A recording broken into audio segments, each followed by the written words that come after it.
Good morning. This is the Joint Budget and Governmental Affairs Committee meeting. Roll call. Councilmember Harris. Here. Councilmember McCarron. Here. Councilmember Willard. Here. Councilmember Hughes. Here. Councilmember Green. We have a quorum. Thank you. I will take number 2, approval of the Budget Committee meetings of July 15, 2026. Can I get a second? Seconded by Council Vice President Willard. All in favor? Motion passes. I will move for the approval of the minutes from the Governmental Affairs Committee meeting of July 22nd, 2026. Can I get a second?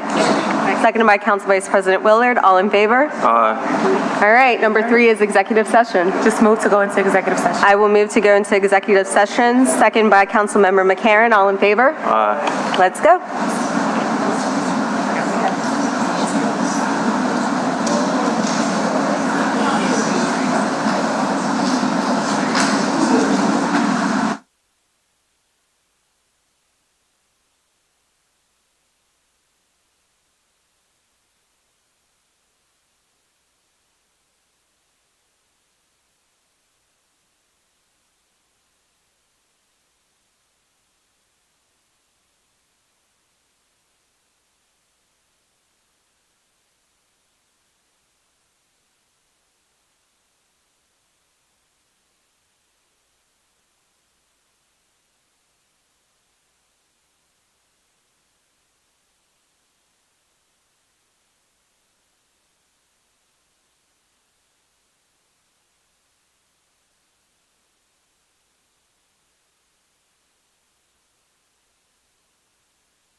Everybody hearing the same thing at the same time. Councilmember, if you want to move to come out of executive session. I'll move. Second.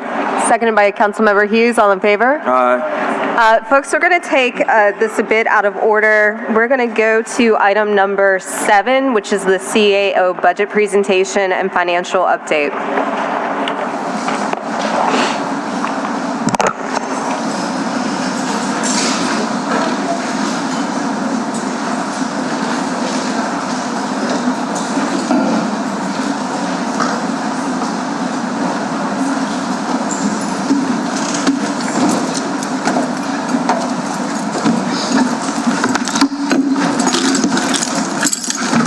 Sorry.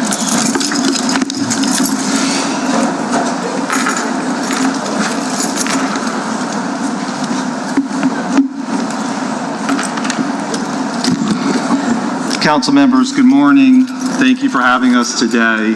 I know you all specifically requested this information, so I appreciate you working with us and providing a forum to explain things that are important for the city of New Orleans and where we all think we're headed together. As you know, we're going to talk about where we've been, where we are, and where we're going. So in terms of strategy, solutions, and solvency, I did think it was important to start with a chronology because unfortunately I think people have a tendency to forget the past or rewrite history.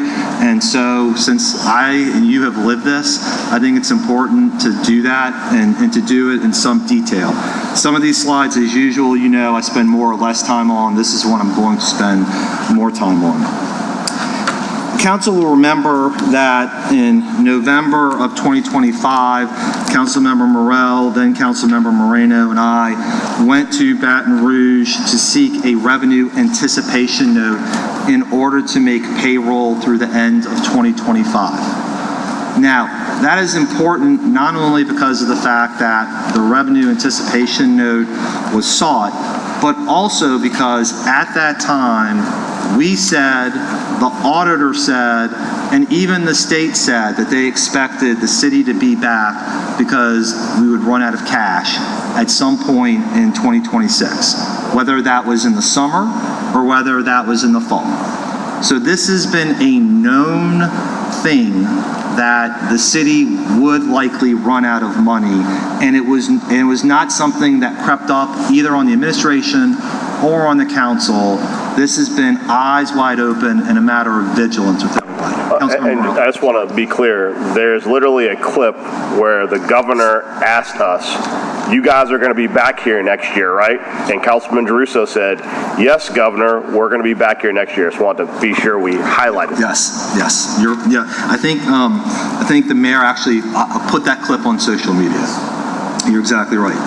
So then, after coming off the revenue anticipation note, the council worked extraordinarily hard because the last administration submitted a budget to the council that had 30% across the board cuts.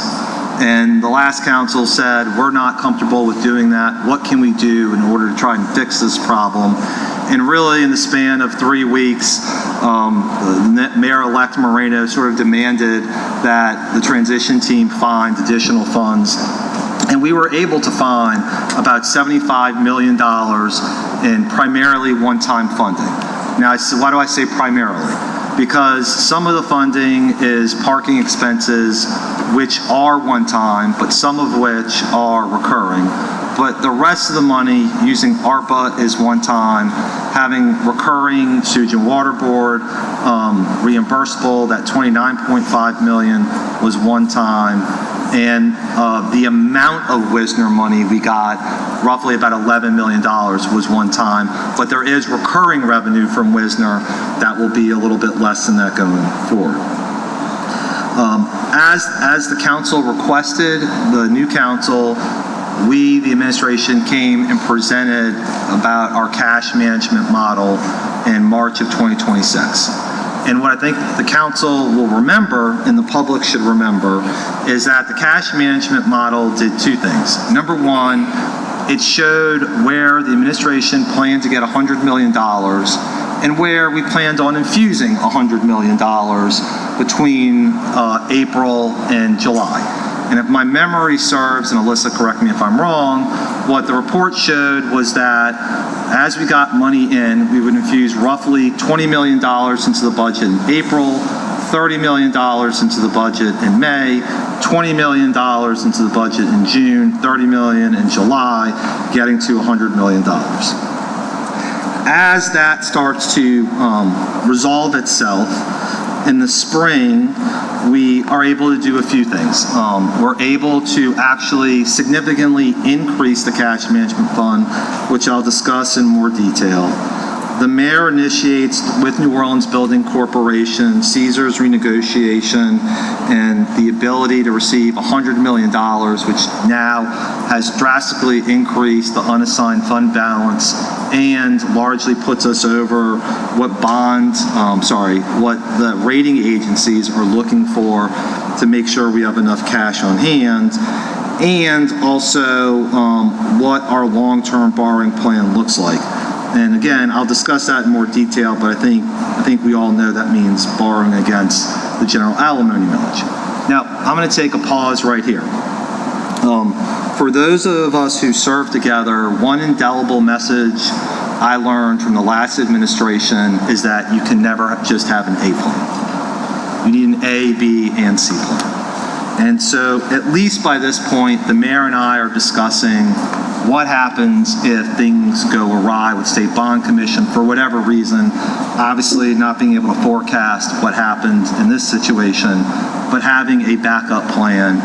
And from information gained both during getting the initial $75 million and continued follow-up with agencies, how, if we needed to get to this point, we would do it. And the reason I say that is because I don't want the public to think either A, collectively, that we were not thinking about this, because I know it's been important to both the council and to the mayor, but also that we all sat down and within 3 weeks found $100 million. I've seen that narrative in both social and mainstream media, and it's distressing because this did not happen overnight and involved a lot of hard work from both the council and the administration. In July of 2026, as the council knows, the city withdrew its application from State Bond Commission with the understanding the city would not be successful. And then obviously we're here at the beginning of August to talk about those strategies. As you all know, and as I alluded to before, the 2026 plan of action not only has been met, but candidly, council members, for this year has been exceeded. One-time revenue is anticipated to be $75 million. We've brought in $125 million. The cash management fund was built to be $100 million. We're at over $130 million at this point. And of course, I've mentioned the Caesars deal already. The next slide says relentless management of cash, and I really want to give Alyssa a lot of kudos because I don't think people understand how hard it's been to manage what we have in the bank when the general fund has gotten as low as $3 million, how we're trying to pay our vendors on time, making sure everything is being accomplished, making sure that city services are being delivered in the manner in which they need to be. And so below, Abby has laid out the cash management funds for not the $100 million, but roughly the $131 million that the administration cobbled together, and particular thanks to the council for the work, both with the assessor and with municipal and traffic court. But you'll see sewage and water board reimbursements. Actually, we're over the 29.5 with the 14 million from the HERO grant reimbursement. We actively pursue grant reimbursements for $29 million. The ARPA reclassification is $13 million. The agency transfers are $36 million. And as I said earlier, Wisner was higher because of unspent money from the last council, and that's how we got to that. One of the other things I think that unfortunately becomes tough, and I will say even I sometimes get lost in, is the difference between budget and cash. And yeah, I still have directors who will frequently say, well, my budget says this. Well, that may be the case, but if we don't have the cash, we're not going to do the thing that you want. So really, I guess the thing under the headline, the italicized point, is the one that makes the most sense here. Is you can have a dollar budget, but if you only have 25 cents in the bank, you can't spend the whole dollar. And that's what we're frequently looking at right now. So we are looking at budget levels not reflecting existing cash because the 2025 RAM payment was known to be using existing 2026 cash. As we all know, we had to pay the RAM back between January and May, and so that obviously ate into our cash flow. And we also know that we have to work on reimbursements, and of course, we continue to receive surprises for which we did not know and we are currently digging out of. So the current spending and revenue as of June 30th reports that Alyssa will talk about the next budget committee. Actual revenue has exceeded actual expenses by over $100 million. But with that said, we only report $38.7 million in cash as of July 31 because of these surprises and because of having to pay back the RAM, which we all knew about. Now again, I pause here because remember, when we discussed this in March, cash management was supposed to have $0 at this point, and we have over 35 million. So I've spoken to a degree about the inherited ongoing obstacles. I'm not going to belabor the point about the budget and the RAN. You've heard me say that now 3 times, but I am going to take the sub-bullet point as one of the issues. The second one of which Councilmember McCarron and others highlighted was the rating of the short-term rental fund with a code of 5141, which on paper showed that there should be $10 million in an account. But in actuality, after doing weeks and weeks of work, there was about $3 million there, and that was it. That is frustrating to all of us because I kept on saying, as a CAO, I think any legitimate person should be entitled to look at a piece of paper and say, this is what's there. And because reconciliations were done improperly before Alyssa, that has not been the case. Another issue has been delayed grant reimbursements. Now, I have here one of them, NDR, that's the National Disaster Resiliency Grant. I checked with Kim DeLarge yesterday because I knew it had been several years for reimbursements. But in fact, what Kim told me yesterday is the city had not reconciled NDR grant reimbursements dating back to 2019. So I want to say that one more time. The city had not been reconciling grant reimbursements for one grant since 2019. That is 7 years worth of money before Mayor Moreno got here that we left on the table and didn't put into city coffers and made things extraordinarily more difficult. Notwithstanding all the cuts the administration made, including to overtime and personnel and to furloughs, these are some of the issues we've also been confronted with, and I'll talk about the last 2, but I'll let Alyssa explain them in more detail for the council and for the public. So remember, for public safety retention pay, it was known that the city owed officers this amount of money, but the money was taken out of an account, spent on something else, I think the year before, right, Brandy? And then the money was never replaced. So you know that you have an expense coming due, you should have had a pocket of money for it, and the money wasn't there. In addition, the city has not budgeted for terminal leave before. For the public, what is terminal leave? Terminal leave is actual and sick leave that accrues to people who have served the city for periods of time, and they're able to cash that out as they leave. You may also remember the legislative auditor has spoken at length about reining that in. But when you have individuals, not groups, but individuals whose actual and terminal leave are $400,000, $500,000, $600,000, that adds up quick. I want to ask a question real quick, because not to interrupt you, Mr. CAO, but based on the legislative auditor's recommendations, have we changed terminal leave policy yet?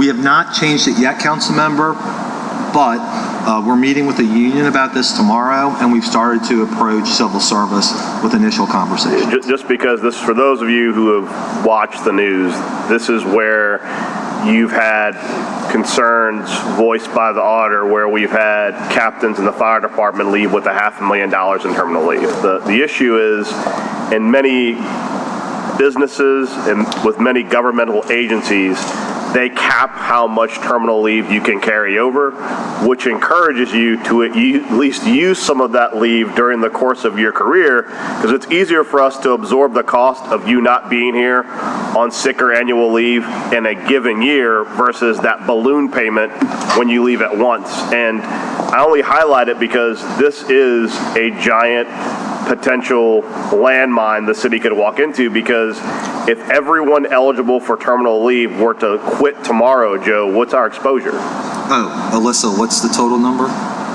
91 million? $91 million.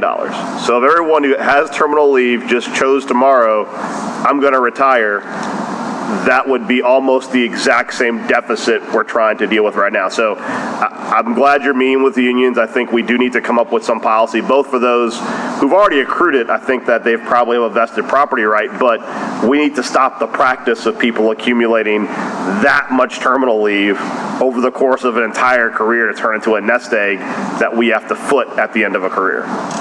I think the problem, of course, is we obviously want people who work here to accrue their pension as they leave, and what an important benefit that is. Also, we have much lower insurance rates than we charge for health than even the state for most people. But the difference is this is like a retirement on top of retirement. And I think that becomes really difficult when we're trying to support city services and making sure, as council members and people ask for things to be need, to make sure that we have a couple of people who are walking out with such large payments is an issue for the city. But the other issue from a technical aspect is we weren't budgeting for it before either. And so the 2027 budget will account for terminal leave based on averages of the last couple of years. In addition, as I've discussed both publicly and privately, we continue to pay invoices from 2025, even in some cases older than 2025. I will tell you, I get quite perturbed when that happens. And then, as Alyssa will explain, the other things that were not properly budgeted were health insurance and other fringe and debt service, a significant amount of money. Those things will obviously be properly budgeted this year. And I will say, not to steal any thunder from Alyssa, but filing the audit on time is what helped us identify this issue earlier, rather than getting to the end of the year and having this blow up in all of our faces. So with that, Alyssa, do you want to explain these last two? Yeah, sure. So like Joe said, by getting the audit done on time, we were at this point, we have now been made aware of material weaknesses that they found in their portion of the audit. That gave me sort of some ideas digging into other areas. It was the material weakness on financial reporting. So I said, okay, what else are we not reporting properly? And that's where I was able to see, it started with the workers' comp that the auditors identified and put in our report. So then let me look at the other fringe payments. And through that, I could see that the reconciliations weren't happening regularly to match our actual expenses to what we had been estimating and reporting each month. So due to that, budget appeared to be on track for those types of expenses, but if you actually reconciled or trued up the expense, you would see that we were over budget on those expenditures. Because of that, we were also overspending and using the cash. So when you say, where did the cash go? This could be one of those places as to where the cash went. Because our health insurance expenses, we are a fully funded, self-funded plan, and we pay for all the claims for all of the employees and retirees on our plan. I'm going to pause here for 1 second, because I know one of the questions you get and we get is, well, how did the city run out of cash? Like, how is that possible? Why don't we have answers to those questions? Well, I think we're discovering now the answers to those questions. One answer is general fund money was spent on capital expenses and then the capital fund never gave the general fund money back. So in other words, make it very simple, if we took $1 from the general fund in the last administration to pay for a street, the capital fund could have funded back to the general fund that $1. And not only did that not happen, but council members, it didn't happen routinely, and it's millions of dollars is a problem. And that's part of how we're going to resolve this too, as I show you on the next slide. Number two is obviously the issue with reimbursements. The fact that we have a reimbursement that dates back to 2019 is unacceptable and indefensible. It just is. There's no other way to say it. And as Alyssa's pointing out, if we've been bleeding on the healthcare for more than this year, you add all of those things together, and that is likely the sources of why we became so cash constrained last year. And then Alyssa, on debt service. Yeah, sure. So on the debt service, that was a matter of budgeting the debt service in a fund that does not have revenue or cash, right?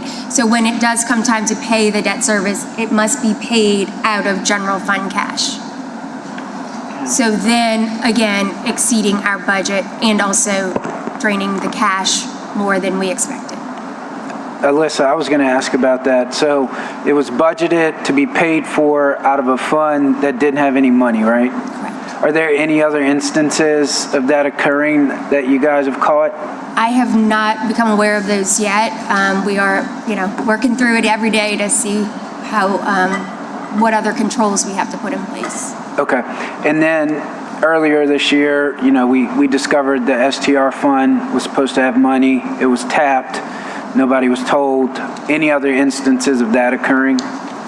So there were likely other instances. We have since then, though, created separate bank accounts for each one of these special revenue type funds. We're holding those in LAMP now, so they're earning interest, pretty good interest. And as soon as the monies come in, whether it be through taxes or other formats, we're sending those straight over to those bank accounts so that we can easily show that the money is there. Okay. And then have you finished up the work to make sure, like, if this fund is supposed to have 10 million, that it actually has 10 million? We have not finished, but we're still in progress. Okay. The second part of the year, we first focused on getting the audit done.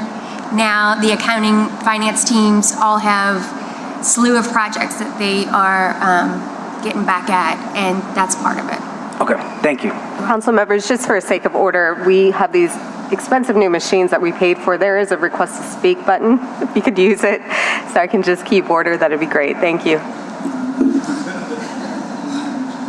And then the last thing, council members, in knowing that the city was going to run out of money, what was the collective plan that we made? It was to bond out against our general alimony millage to receive roughly $110 million for cash for the end of this year. And also the payments would be spread over time and essentially be towards the bond indebtedness that we have. All right, you heard all the jargon, sort of what does that mean? So think about your house maybe gets infested with termites and you don't have enough money on hand to fix the termite damage. So you go to the bank and you ask for a home equity line of credit in order to fix your house. That's all that we were doing. This is not money that comes from the federal government. This is not money that comes from the state. This is the city's own money, its own equity, and using its own money to pay itself back. That had been the plan. And this would have not only smoothed things out, but candidly not caused a cascading series now of distractions that we have to move forward. And now we have to pivot away from what is a perceived plan, unfortunately, into what is the contingency plan. So looking at the plans, we all know that not going to State Bond Commission is a major setback, and we still need the cash on hand, and roughly need about $110 million through the end of the year. I will say that we put on the slide what all of the potential options were. Option one was to do nothing and not make payroll or vendor payments. I won't disclose which, but one of you was like, well, we can't do that, Joe. Yes, you're right. It's not a good option or one that we would pursue. but it is an option that's on the table. Number 2 was to use the Caesars Fund essentially as our own RAN, use that money, spend it for this year, and then much like we did with the RAN last year, pay ourselves back from our proceeds. That, of course, is not desirable and leaves us very thin on cash in case anything were to happen, and I think we always have to expect something is going to happen. And instead, what we propose to the council, and we appreciate all of your valuable input and work on this, is pursuing the CAO model of trying to spread this out to different buckets. So with your indulgence, I'm going to go through each of these because they're important, and some of them I need to explain in more detail than the others. So the first is bond eligible expenditures of $35 million. Let me be very clear about this. The city of New Orleans is not using bond or capital dollars purely for operating expenses. Say it one more time. The city of New Orleans is not using purely capital fund dollars for general fund expenses. Instead, the city of New Orleans, before this administration, before this council, spent general fund money on capital expenses. And all that we're doing is paying the general fund back from the capital fund. So in other words, just think about it this way. Your capital fund is almost like your in this instance, like a savings account you don't touch, you can only use for limited purpose. Your operating account is like your checking account. We're just moving money over that the checking account has been owed. That's all that we're doing. And I want to also really say a high degree of appreciation to the council for 2 reasons. Number 1, even though this is only about 7% of the total $510 million of bond approval, it still causes pain in council districts. And I really want to say a big thank you to all the council members for your work in getting to this. I know it's not easy, and it's sometimes like picking your favorite children and which ones can wait a little bit longer. And so we appreciate the fact that you helped engage in this delay. Number 2, why is this one in particular so important? If we run out of cash by August 25th, this is the most certain pot of money. This is the one that is easily accessible and the one that's available. So I feel much more comfortable hoping that the council approves this tomorrow, that we will now know that we're easily through September without anything else happening because we can tap into this money immediately. Number 2, we have ARPA money that's still left. Unfortunately, we're going to cut even further there and reclassify that ARPA against revenue expenses up to potentially $5.5 million. The last council may remember, but to point out to this council, I actually went back and looked at the REC from December 1. When we reported then, what we said was that the Sewage and Water Board receivable could be as high as $80 million. So remember, we've been paid roughly 42 or 43 million. This is another 20 million that the city is owed by Sewage and Water Board. Let me pause here again because I think context is important. Based on the work of Kyle Homan and Steve Nelson, we believe the city of New Orleans is owed a little less than $34 million from Sewage and Water Board at this point. Instead of saying to Sewage and Water Board, dollar for dollar, we want everything that belongs to us. And by the way, in some cases has been owed to us for over 10 years. We're going to ask for 20 million instead of 34 million. Now, of that 20 million, 15 is due from federal reimbursements. Why is that important? Because that's not money that comes from Sewage and Water Board's coffers. That's just money that's seeking reimbursement from Sewage and Water Board to the federal government to give it back to the city. So of the 20 million, 75% does not hit Sewage and Water Board's bottom line, 1 iota.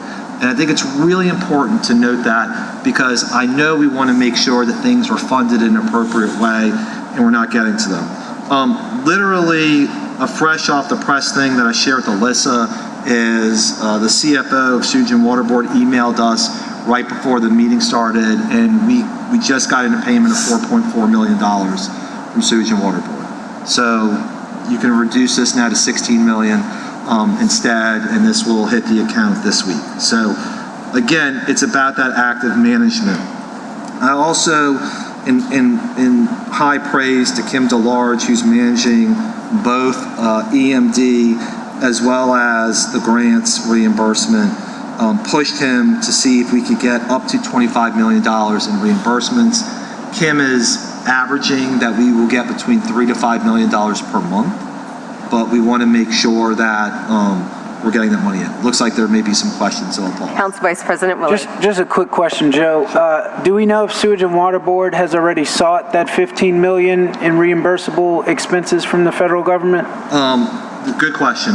I know that they've sought at least 9 or 10 of it. I'm not sure about the last 5, but I will tell you, we have been actively in communication with them for the last few weeks that this has to be your first priority. And so if they saw it for 9 or 10, are they eligible to seek the reimbursement for the rest as well? Yes. And how quickly do they typically get paid for that? It's usually a matter of weeks. Okay. I mean, again, my goal would be if we got 4 or 5 in per month, that'd be pretty good. Yeah. That's kind of what we're shooting for. And obviously we're at the beginning of August and we already got close to 4.5. So it'd be mother's milk to get a few more million. The hard part, though, council member, you're raising a point I hadn't thought about but meant to, is they still owe us at least another $5 million. They really owe us another 15 on top of this.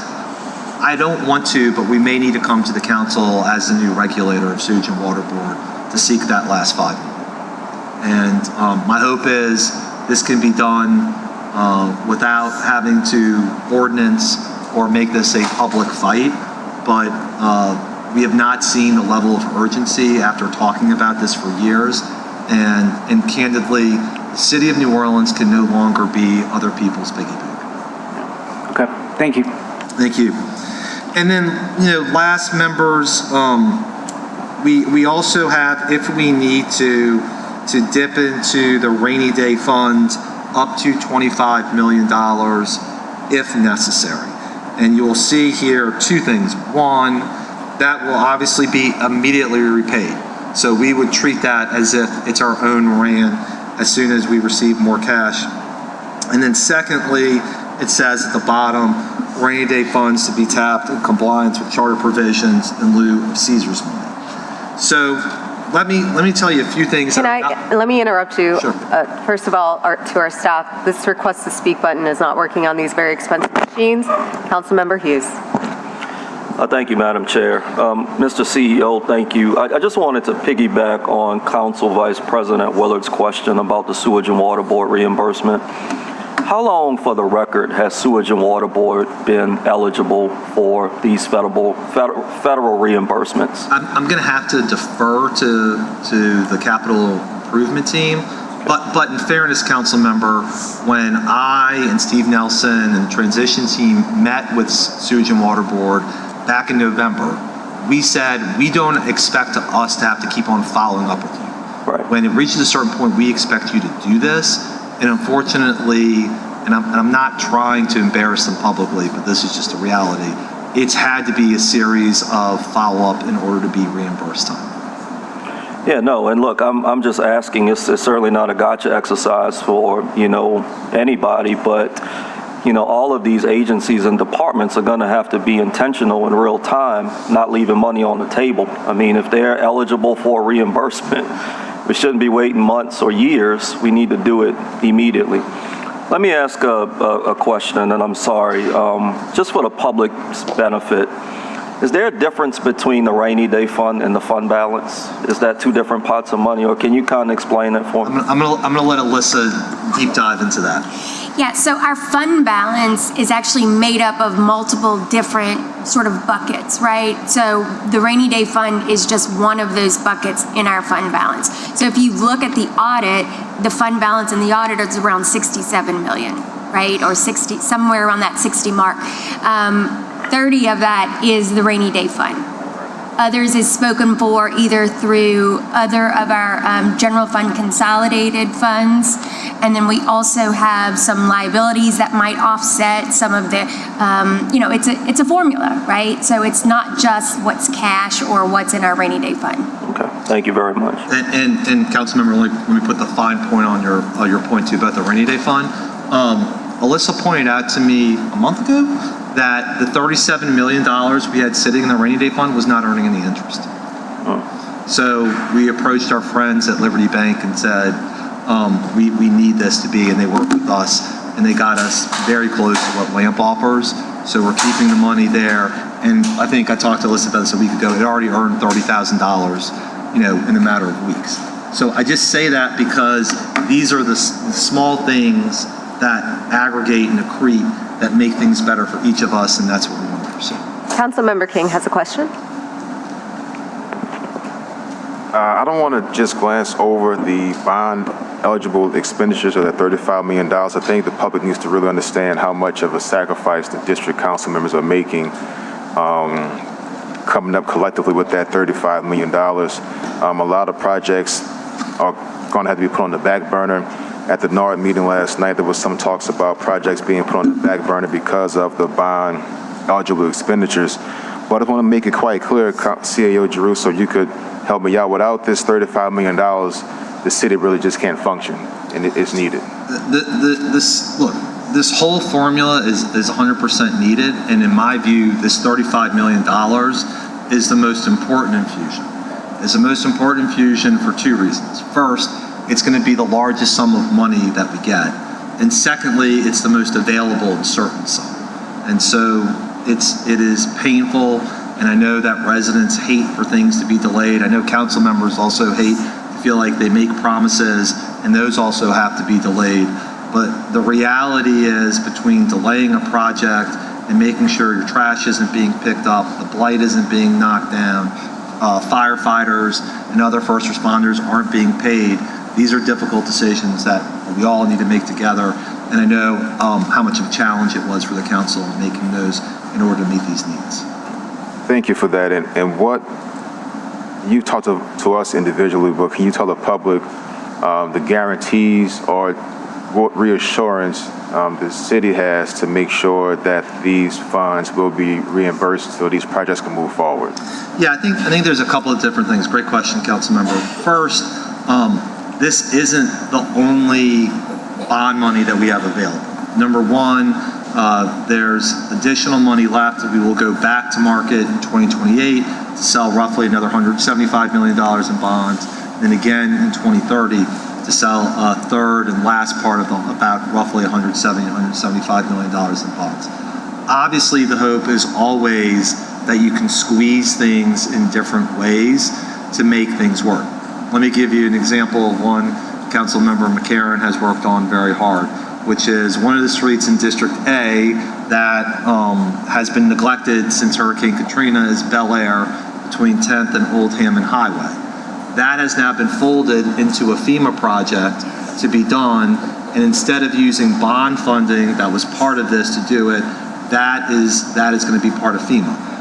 Usually also, council member, there's contingency built in, some things go over, things change.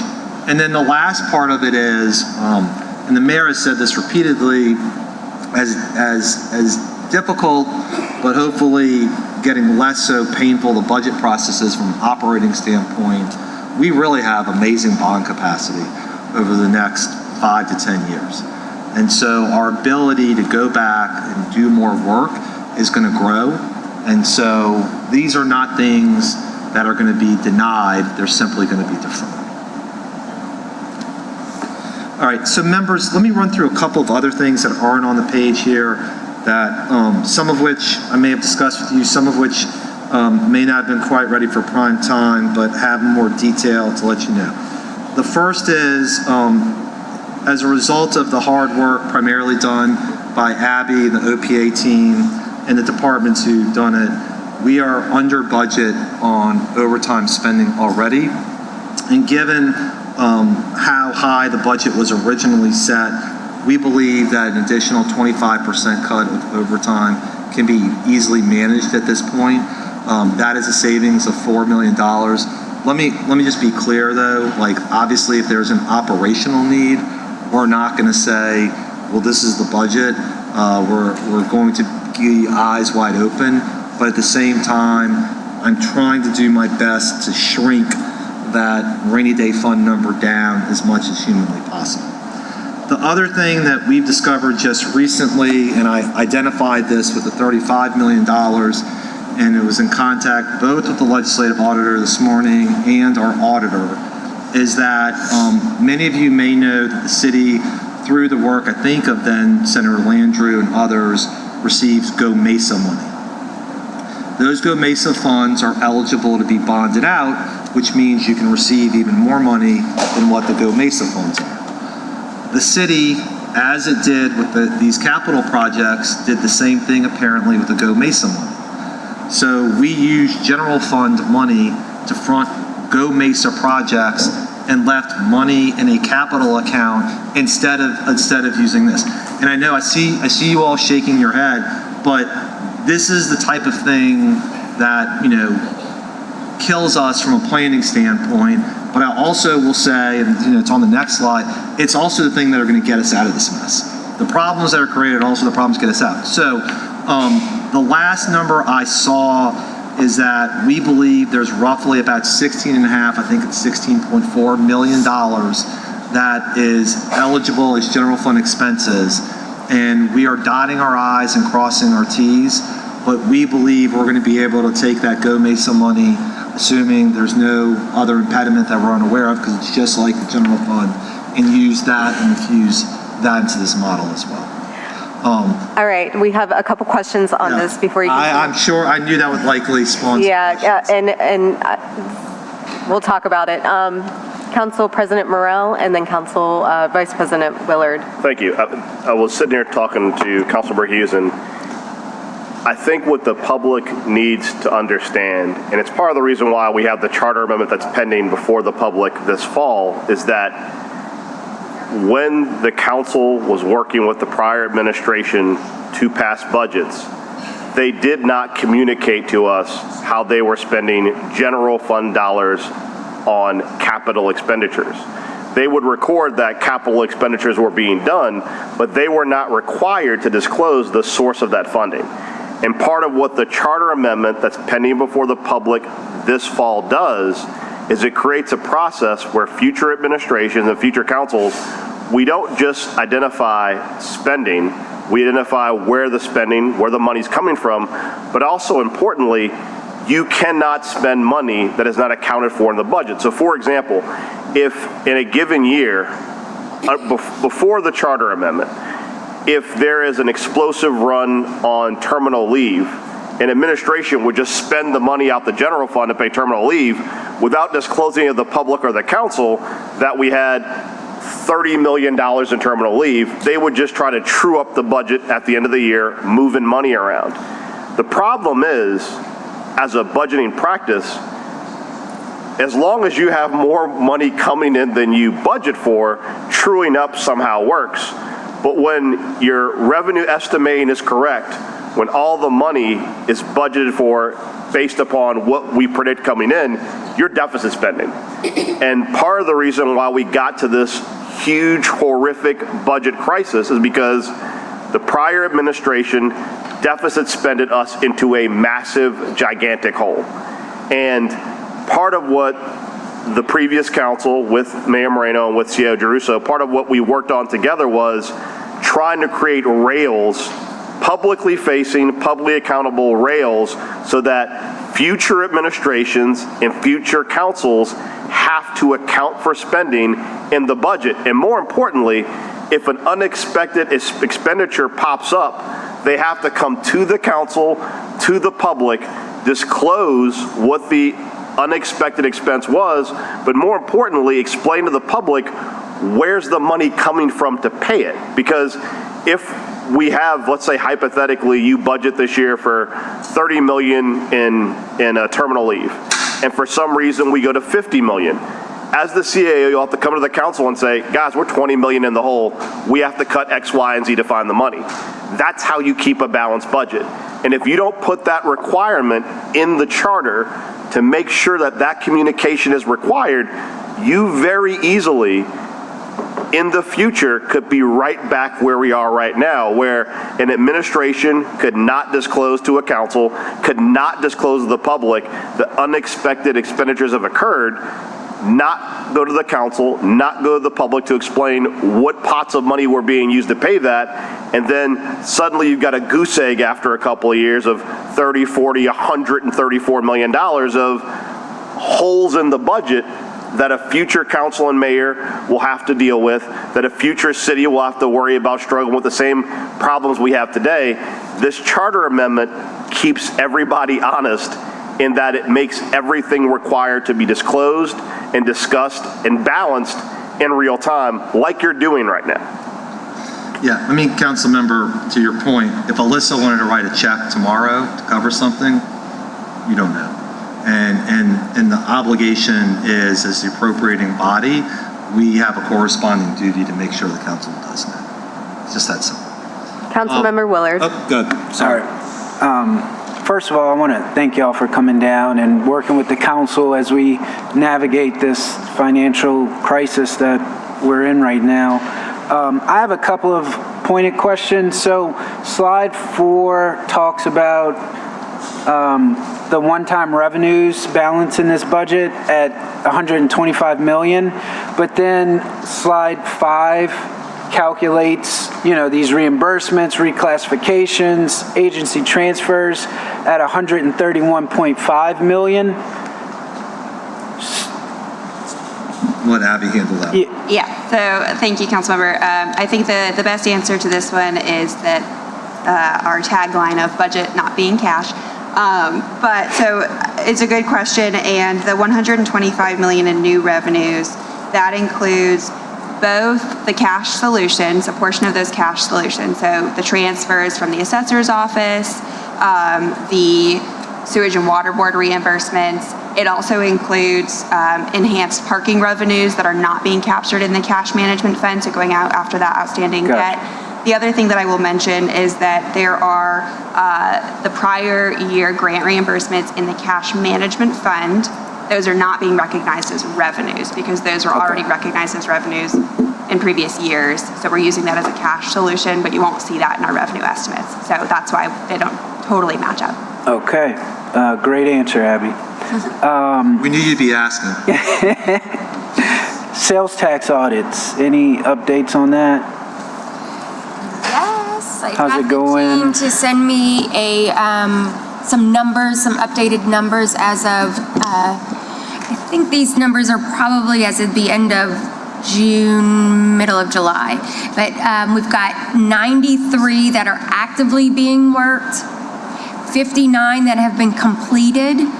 But the amounts have to then go to the law department for their review, and those 59 total about $3.8 million.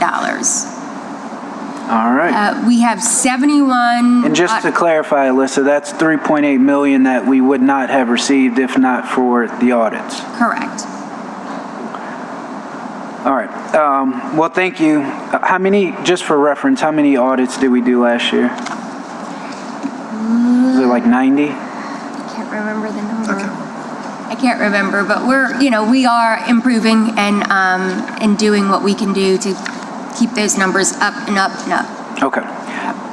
The next thing is outstanding invoices. I know, Joe, you touched on that. I just wanted to know if we are, I guess, in peril, having more outstanding invoices that will increase how much we have to come up with through the end of this year. Yeah, I mean, I don't know that we're in peril, but we definitely have been preaching for months now, like, to Councilmember Morell's point too, like, please don't surprise us as well. Yeah. We know that there's certain public safety ones that are a little bit older. There's another outside agency that Councilmember Morell has been working with that has some that are older too. So we're also trying to see, Councilmember, can we get on a plan with some people? Like, we don't want to not pay people for work performed, but what can we do to catch up in a way that makes sense both for the vendor and for the city? Okay. You mentioned the rainy day account wasn't earning interest. How long was that the case? Do you know? It we just opened that account last year. Okay. So All right. it hasn't been that long, but long enough for us to say that we lost money in that Okay. deal. But I also think, Councilmember, to like flesh out the question, if my memory is correct, it was the council in 2016 or 17 that created the rainy day fund. So it was right before I was elected. So it's been a long time since whatever the fund started at Yep. and grew to over the years, and we've ended that practice. Okay. So we created that account last year specifically for those funds, and so moved it from maybe a Chase account into Liberty. Okay. So the Caesars money, that's in a separate account right now, correct? Yes. And that's not included in the fund balance? Well, I'll let Alyssa answer that. So that in the 26 fund balance, it will be included in the general fund consolidated fund balance. Okay. So it's its own separate fund, Okay, and that's held in LAMP right now. gotcha. How much is in that right now? That has, And is the interest going back into that account? yes. Okay, Yes, 750,000 or In so interest. in interest so far. that's awesome. Yeah. All right.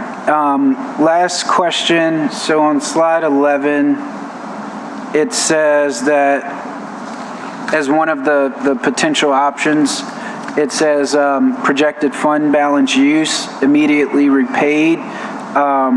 That's talking about using the rainy day money? It is, Councilmember. Okay. And how would we pay it back?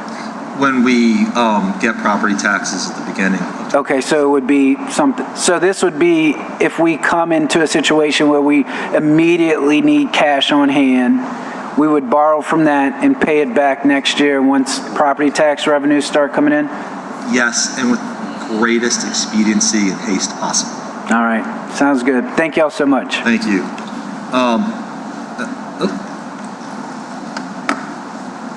Yeah, so I just, to complete slide 11, because look, the council members, y'all are asking really fair, good, legitimate questions, but I also want y'all and the public to know it doesn't stop at this, right? Like, we are continuing to examine other ways, and we appreciate the input that we're getting. Another couple of things for your notice is Abby, Alyssa, Mike Conley, John Wisby, and I sat at a table last week, and we literally went through all of the operating accounts of the city and said, well, can we tap into this? What about that? So, for example, the Delgado Albania account has like $800,000. I know, I mean, it's absurd, but you know, if I can tap into $800,000 to pay cash and not get into the rainy day fund, not to delay things, we're doing that as well. Kudos to Alyssa and to the law department, because they're reviewing, I think we had maybe half a dozen, 10 accounts where we really don't know, can we tap into this basically to use as unrestricted funding, but it's more money that we want to tap into if it's available. And then the last thing that's cooking but not fully baked is, I know also we have some traffic camera revenue that we believe we are owed that can go to administrative expenses. We both want to make sure, A, that it's legal. We're not going to do anything that's not. And B, what the right amount is. But I'm saying this less for the council to be in a pat the administration on the back, and more for everybody to know that this is a no stone left unturned. And if there's other things that the council has in mind, and I know Councilmember Karen asked some questions yesterday, we want to make sure that we're trying to do as much as we can, particularly for cash right now, as possible. Councilmember, it looks like Councilmember Hughes may have a question. Councilmember Hughes. Thank you, Madam Chair. Look, Ms. CAO, thank you all for your hard work. I know this is a heavy lift, and I appreciate everything you all are doing. And obviously, you know, right now we're working to get through 2026, and at the same time, we have to start thinking about 2027. I'm going to defer to you all, but I hope you'll look into this. Obviously, we have probably thousands of properties across the city that has outstanding liens and taxes and fines and everything under the sun, and nobody's paying them. I've been looking at what other cities across the country are doing, and it seems like cities are, doing amnesty programs, allowing people to pay some of the cost. I mean, look, right now people are paying nothing.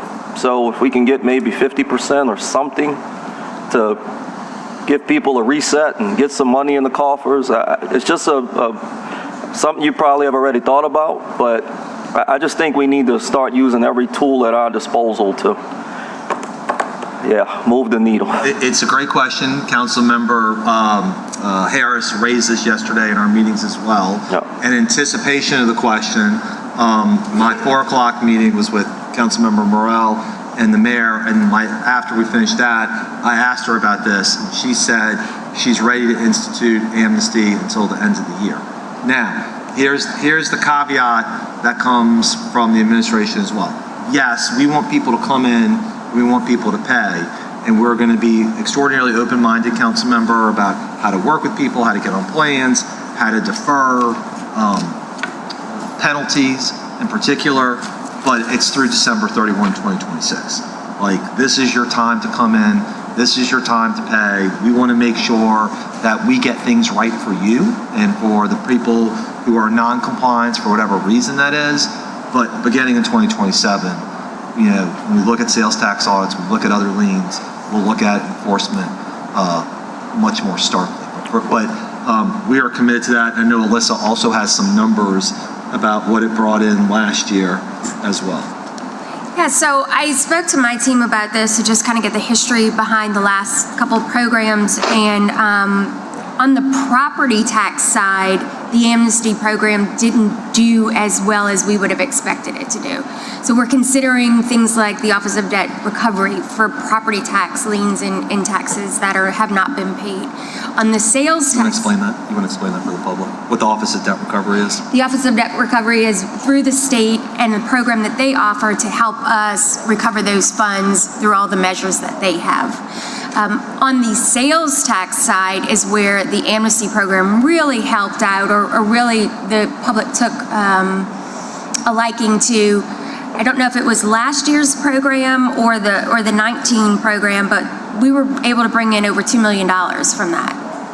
And then we were able to reduce the interest. That at that point we cut it down to 50% versus where they were expecting to see it. So that was done in-house. That was not through a third party. We might have had some additional service, some additional staff that came in to help us with that, but that was not a third party. That was us.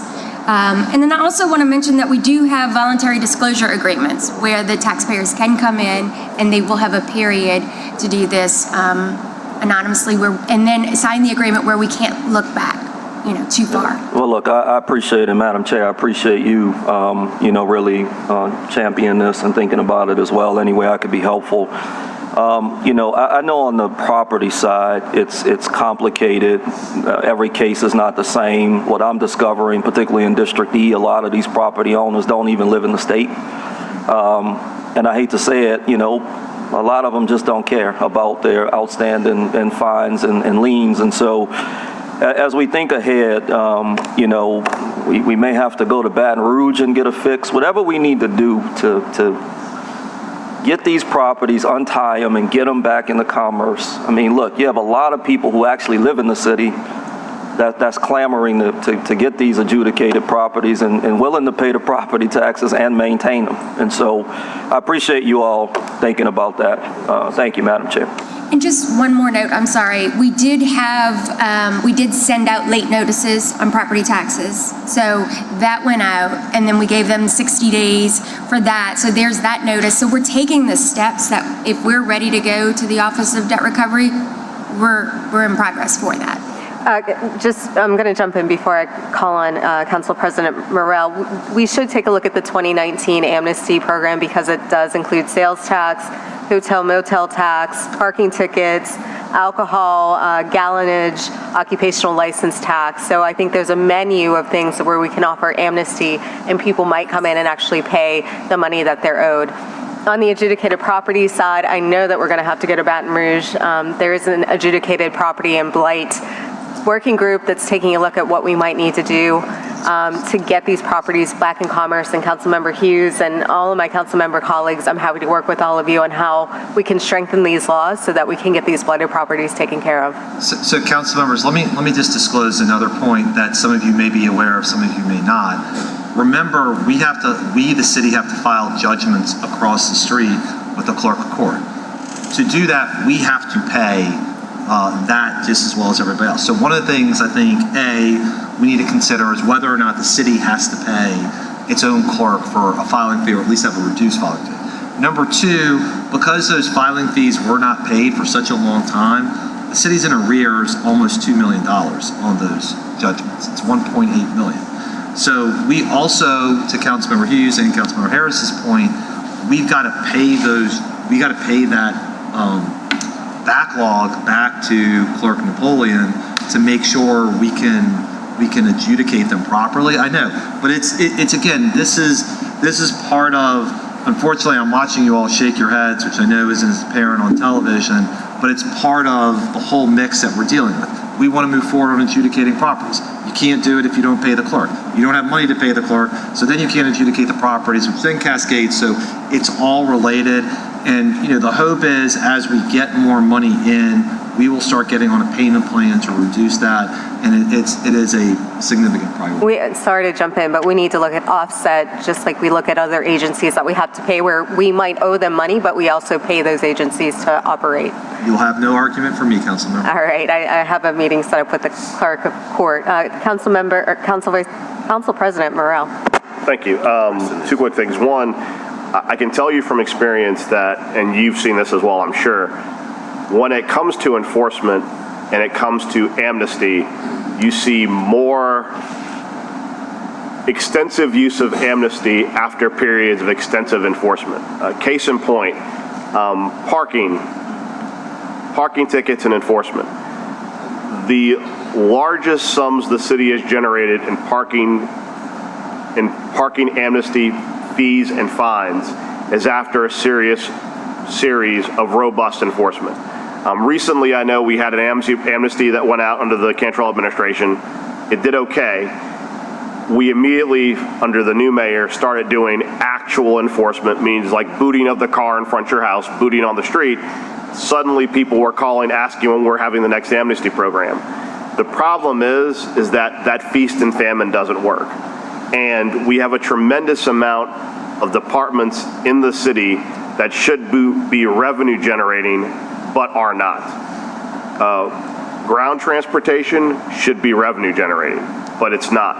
I can tell you right now, one of the things that I think is going to be very interesting, under state law, the mechanism for making sure that ride-hailing companies, their cars meet our local requirements for usage on the street is brake tags, which the state now got rid of.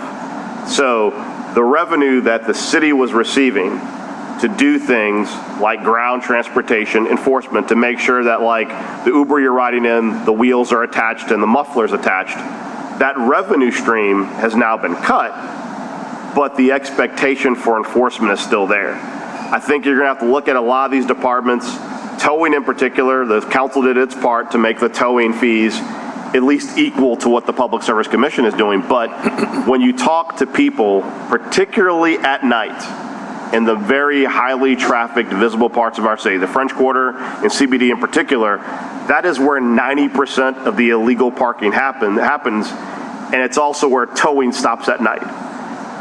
Those are things that we can do as a city better, because it's not only frustrating for businesses, for public safety, fire trucks not be able to turn in the quarter because someone's parked illegally. That's revenue we're leaving on the table. That's enforcement that's left undone. That's on us. We have to figure out a way, and I know that we are moving parking enforcement, or have moved it to NOPD. We should have nighttime towing now. That's revenue. I think that we have a lot of partners. Lamar Advertising in particular is a very good partner with the city, where I think if the messaging were different. For example, if we did parking amnesty now through the end of the year, and the messaging wasn't just parking amnesty through the end of the year, if it was parking amnesty through 2026 towing starts in January 2027, you might see more people take advantage of that because they'll see there's a repercussion for it. To Councilman Hughes' point, people truly, and you would think a property owner would understand that there is a mechanism for their property to be sold from under them if they choose not to pay fines and liens and not pay their property taxes. You would be surprised how uneducated property owners, especially when you have property that has shifted hands for generations through hands, and people are not fully informed on how to do that. I'm not saying it's the city's obligation to individually educate each of those people, but there should be a mechanism to just do a public-facing campaign using those media partners, whether it's TV, whether it's print, whether it's billboards, to say, property taxes, unpaid property taxes will lead to seizure of property. Because when the rules are not followed for decades, people get used to operating under no rules. And like I said, I'm making no excuses going forward to that, but I would like to think that at the very least, if we do a flyer of saying, by the way, there are rules, while we're ramping up that enforcement, you at least give people who want to be a good actor an opportunity to reach out to revenue and say, I want to get on a payment plan and pay these taxes, versus running to 6 on your side, however, and saying, the city showed up and they took my house. And it's like, well, you didn't pay any property taxes for 15 years. They leave that part out. But anything we can do on the front end to try and educate people on these things are real things, and you've been used to kind of the lawless wild, wild west when it comes to enforcement and taxes and fees and fines, that day has ended. Also, I think that there's going to have to be an effort to work with law to reconcile which fees and fines are still on the books. I know from a settlement we did during our last council term, gallonage fees can no longer be collected. We lost a case with the tax commission, so that's no longer the table. I say that because I want to make sure that as we go into these New Year's collecting fees, we make sure that we're not collecting fees that we were legally or legislatively preempted on. Because I know, Joe, we had, what, $2 million from brake tags, right? Which is gone, essentially gone. We have to account for that. We also need to make sure we're sending an accounting to our legislators in regards to lost revenue, because I know many legislators, when they were voting with everyone else to say, hey, we want to get rid of the brake tags, they also call us and go, hey, why isn't this thing being done in my district? Well, because we have $2 million less revenue because you got rid of brake tags. That's not to say we shouldn't do it, but you have to be able to tell people in real time, especially at the legislature, when you're doing certain activity, even though on that, because I know when we get, and my legislative colleagues can correct me if I'm wrong, when we get that sheet that explains to us what a bill costs the state, they are very lax on what their changes cost local governments. So getting rid of brake tags may have been a very little cost to the state, but I promise you that they had not explained to each of those legislators how much it would cost their local governments. We're going to have to get much more aggressive when we see bills being filed, educating our delegation on what those actions cost the city, because whether it's good or bad, someone has to own it. Thank you. Yeah, I hadn't thought about it, but I think you're right that my suspicion will be parking enforcement is where people come in first, just because I've anecdotally had people stop me at the gym, the grocery store, other places to say, a car was towed, this was booted, blah, blah, blah. So if you know you can come in with amnesty, that's really helpful. The other thing you've mentioned, Councilmember McCarron mentioned yesterday too, is Abby and her team are also looking at fee structure as well. We're likely to come to the council sooner with 2 different things. One is, for reasons I don't understand, but Ernest Leger pointed out, we pay a lot of our permits at the end rather than making people pay up front. That's bananas. Yeah, it is not a good way to do business. And also, what it also encourages people to do is permit shop, right? I'll file 4 different permits. If I get the inspector that I like better or the person I like better, I'm going to try and ride that permit as opposed to where I may be told no. So we'll be coming to council soon with doing payment at the front end on ABO licenses, building maintenance, and one other piece as well. And then I think Abby also told me that we likely are going to be able to come to the council sooner rather than later on safety and permit fee increases, and then holistically look at all the other changes, and probably come to the council with a single codal change on those other ones. But again, it's not huge money, but if you know it's increased revenue and that we're so far behind, things haven't been raised. So I want to again thank the council for pushing that as well. And the last thing. Councilmember King has a question. Okay.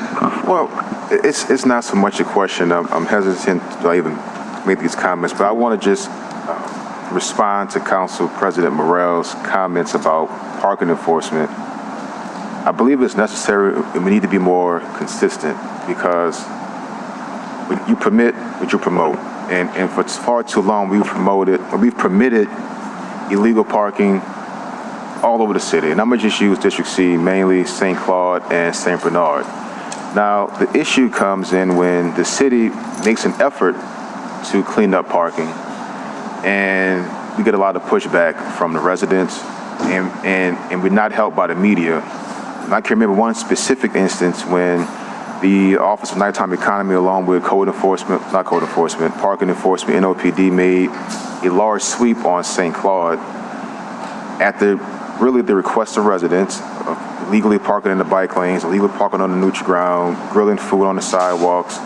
And there was so much pushback, it made that office and other offices hesitant to do it again. So I just think that there needs to be some media support. Maybe we can do a better job of not announcing, but letting people know this will no longer be tolerated, and really sticking together when we get bombarded with, hey, you all are coming down on a little guy, this is not fair, we don't deserve this, because people want and deserve better services, but you can't do it without any money. And you can't allow for our streets to be just a wild, wild west. I was down on I was on St. Bernard, and it looked like a parking lot, the street. Where's parking enforcement? But if they come out, they get met with resistance, and they're the bad guys. And we get those calls, and we're now trying to play mediator. Also in the French Quarter, where a lot of the service workers who are vital for the French Quarter, well, sometimes they illegally park. They get told they get booted. They come to us. We're expected to help them out. So it's a bit of a chicken and egg, if you will, or a catch-22. But we need to be more consistent and maybe start with messaging. Like Councilman Morrell said, use Lamar, use social media and say this will no longer be tolerated. If you do, this is what you can expect, because a change has to happen, for not just for revenue, but to keep our streets safe. That's all. I think you're right, Councilmember. Let me put a finer point on that too. I'll look again at some of the district council members. My finding was, if you didn't start dealing with parking enforcement, that usually led to nuisance businesses getting worse. And usually the canary in the coal mine was the parking problems. If you didn't deal with that, then it got worse and worse and worse. So it's just easy to put an end to it earlier. And obviously we want to work with council members. I know we did a sweep at St. Claude maybe a couple of months ago, but as it comes up, we're happy to continue to engage. And obviously the hope is with NOPD being engaged as well, that makes it more serious than being housed simply with DPW. The only other thing I was going to say before finally leaving slide 11 is that another thing we're trying to do to raise revenue as well is obviously look at departments that have the capacity to do that. The fee increase is part of it. But one thing we're going to come to the council with is increasing EMS services as well. If we, based on the math that we sent the council, it will be a loss for a short period of time by hiring more people, but it'd be at least $600,000 annually in increase, and that's just sort of the start. So I realize it's no fun to take a loss to begin with, but if we can increase net positive 400,000 and 600,000 and more than that in the future, it seems like that's the thing we all want to be invested in, and I know you are as well. I won't belabor this slide, which is simply, I don't think finding $225 million in 1 year is capable of being repeated again and again and again. And kind of to the point Councilmember Morrell made earlier, the reason we're in this mess is because of the last administration. The reason we're getting out of it is because of the carelessness of the last administration, and we're pushing a lot of those chips in right now. There's still a few more to be played, but not the size like we've had before. And then last, second to last, and I don't want to end on a gloomy note, but just how we think through everything. If we assume recurring revenue for 2027 budget masks 2026 and stays roughly at 725 million, and we know the estimating costs, including things that got identified like debt service not being budgeted correctly, terminal leave not being budgeted correctly, healthcare not being budgeted correctly, that if we're looking potentially at a budget of 850, that leaves a potential budget gap of $125 million. Now, there's obviously revenue raising measures that the council has under consideration that can reduce that amount of money, but I just say this out loud for the benefit of the public, for the council, and even the departments who sometimes are having a hard time hearing this message. Cuts aren't a potential, they are a definite, and the question is the magnitude. And the hope is that we can reduce that magnitude by squeezing things tighter, by making sure that we increase fees, but also finding additional revenue sources and raising additional revenue as well. And on the bottom, I simply have what happens if we have to tap into the rainy day fund. We can't do it. It increases from 125 to 150. I put it there because I don't want to be accused of not telling the council, but our goal is to try to use that as a last resort. Let me just also say before going to the last slide, and I think Alyssa, this is still current, so tell me if it's not. Alyssa has created an infusion schedule as well, so when we're going to put money into the general fund, and so July 31st, she actually didn't have to do it, but the last one I have is August 7th, August 14th, August 28th, September 4th, October 2nd, November 6th, December 4th, December 11th. And then just one other big cautionary note, I think Alyssa's made people aware, but to say it again out loud, is we have a large debt service payment to make in August. And so even though the 38 million is really good, like a significant portion of that is going to pay debt service that is owed in August. So just want to make everybody aware. And then the last slide, again, is just one for balance. We've experienced pain collectively already together. Some of the ways we've come out smarter and working harder and more urgent, but the bottom line is to get to where we all want to be. There's both going to need to be a need for more cuts and a need for additional revenue. And then again, the cuts depend on what the revenue is. So we look forward to working with the council on doing that. Obviously, as I've said many times, we're going to look to try and tighten the reimbursements as much as possible, try and get on a more consistent schedule that had been in the past. And then obviously I've already discussed other funding sources in detail. So I know that you all have asked many questions, but I don't want to leave anything unsaid or unanswered before we wrap up. Councilmember McCarron. Thank you, Madam Chair. As far as cuts go, what is going to be your approach with departments? I know you guys are starting to do your internal hearings over the next few weeks. What is going to be your approach to cuts, and what are some other operational efficiencies? For example, are there contracts citywide, like our cell phone contracts, where departments have multiple different contracts, our Cox Cable? What are some other efficiencies that you all are working on to scrape some money together to save costs? Great question. First, when Abby created the budget worksheet, and we start today actually with our first budget meetings with departments, it's if you had to cut 5% or 10% from your budget, let us know where you are. Because my belief is departments are better situated to say it. Now, I will also say this. What departments have to do is resist the urge to be like, you can't cut anything, right?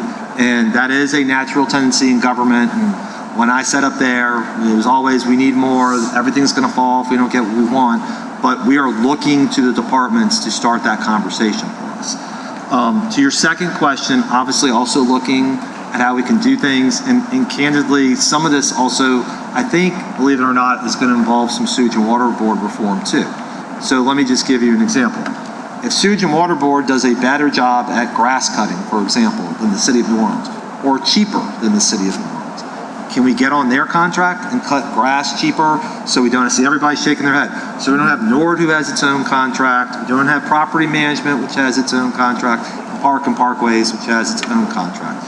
I know that's something I've asked Austin about, but that's something really where we need to be partners also with the council on, because particularly as we start gearing up with Sewage and Water Board, I'm really focused on, are there infrastructure measures? I doubt property management, but grass cutting and those type of services, where if we do it better, can we bring reform to them? And if we do it better, can we get on their services or use their personnel too to help everybody?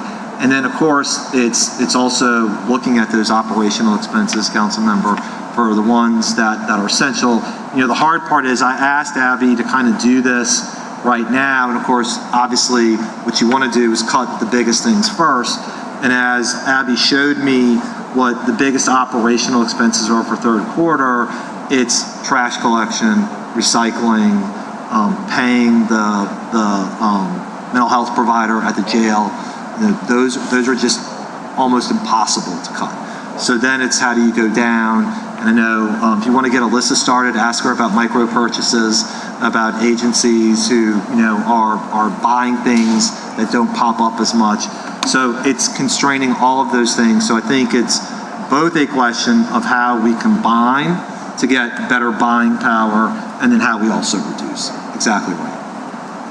I want to talk a few about furloughs and what the plan is for the rest of this year and next year. Have we done an analysis of, furloughs versus layoffs, and what does that look like? What is the administration intending for next year? Yeah, I think the administration, the mayor has said repeatedly she doesn't want to furlough employees into 2027. I know it's been a major strain. As somebody who sat at this table for now maybe 7 times and listened to the council repeatedly ask about furloughs, I know y'all are frustrated with it.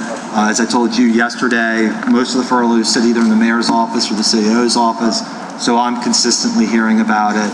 And, candidly, it is something that the legislative auditor, proposed for us. It's something the transition team looked at. But in the grand scheme of things, it generates $4 million based on the way that we did it. So if you're looking at, let's just assume we can squeeze the budget cuts to somewhere between $60 to $80 million. $4 million is not a lot of juice in that squeeze. So I think we have to have all options on the table and look at things. I have, as budget summaries are coming in, I have departments who've already asked, can I add more people? That's going to almost be a hard no for many of the departments. But the bottom line is, I think we have a responsibility to look at everything and to see where we are, and kind of both what makes the most sense from certainly an economic standpoint, but I also think most importantly what serves the needs of the citizens the most, and if we don't feel like we're getting that value. And then Abby, do you want to talk about the service inventory a little bit as well? Yeah, so I think as we're talking about sort of these sustainable cuts and where do we use our policy priorities to build a budget that's sustainable starting in 2027, one of the things we were excited about, and I'll shout out departments for completing this information for the first time that I'm aware of as part of the budget process. We asked them to go through all of the different services that they provide within their department and get pretty specific, not just, sanitation does sanitation services, but what are all the things that make up that department's work? And then also to assign things like what are the milestones that they use to measure the success of that work, how many people are assigned to do that work. So when you're looking at their whole annual FTE budget, their personnel budget, where are those people working, what are they doing? And so then ultimately, we want to do this strategically, where if we do have to look at matching our revenues and expenditures, and there do need to be cuts being made, what types of services, where can we rearrange people, where can we eliminate services that may have less impact to the community based on that information provided by departments. Look, I mean, the bottom line is I think we all have ideas, but the hard part is we have ideas, sort of all of us. I mean, and I really mean the council and even me as CAO at a 30,000 foot level. And I think what Abby's really trying to say, maybe I'll say it more bluntly, is like, what is the impact residents are seeing by the purported people working in the department? And if you can't really measure that impact, then do you need as many people? I mean, the other bottom line, and I know this is hard, is like, you know, crime is down. We have fewer officers than we've had in a long time. Overtime is decreased than it was before. You have more potholes being fixed than ever has been done before. You have more lights being changed because we're using capital funds as opposed to operating funding. So I know the easy sort of refrain is it's people, but I think it really deserves that scrutiny. And the hope is obviously between the service inventories, the conversations, the council, internal conversations, how do we reach a point to get to it? And of course, it's just going to be driven by how large the cut is. I wanted to talk a little bit about the in-house staff versus the outside contracts, especially because you all found, you know, with the EMS, for example, it's going to cost us a little bit of money up front, but over time, it will save us money to not have those outside contracts, and we will have in-house staff. And I know Department of Public Works has been working on hiring electricians, and all that's on capital funds. But have you all done a deep dive into additional outside contracts?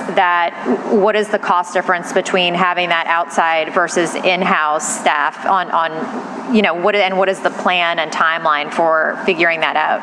Yeah, I mean, it remains an ongoing goal. I mean, for example, the law department has hired more lawyers.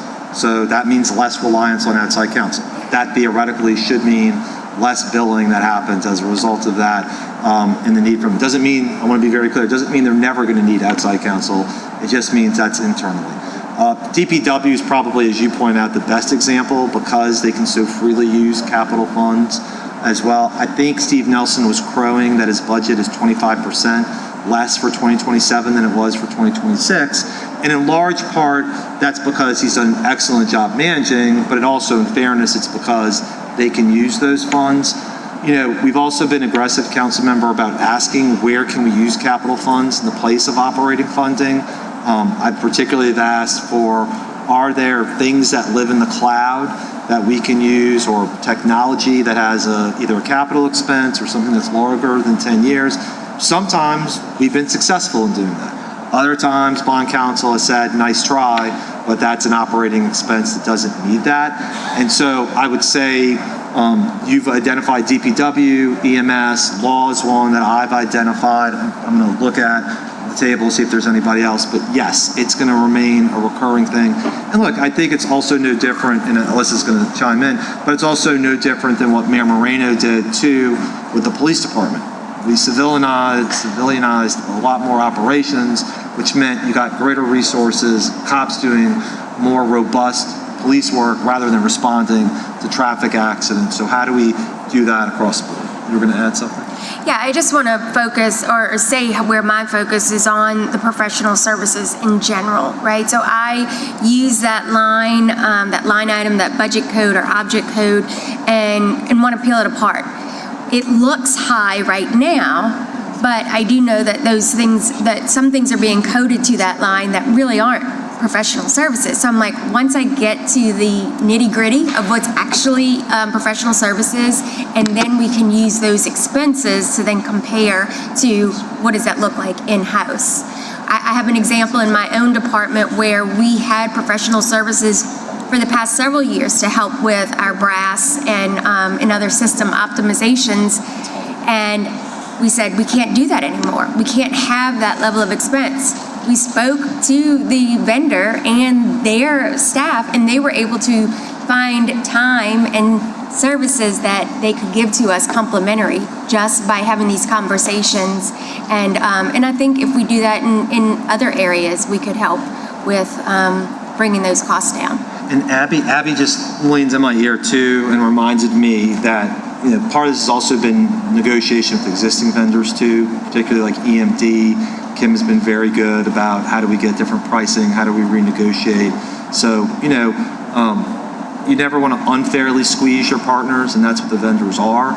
But on the other hand, if we're not getting value out of our contract and we're blindly paying and there's more that we're entitled to, then either we need to get what we're entitled to or reduce the contract to the appropriate level.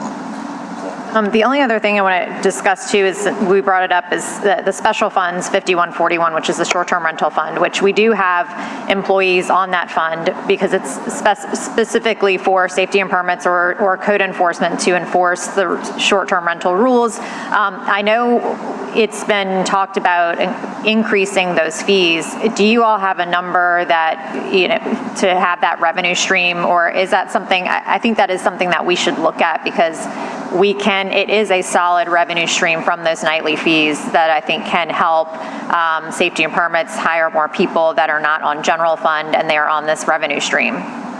Yeah, we have looked at that, and we're trying to have as broad a discussion as possible. I think you've raised this too. There's a balance here, right? So we've had, unfortunately, sometimes the fund have too broad of a definition of what it ought to be used for, and I know you and we don't want to do that.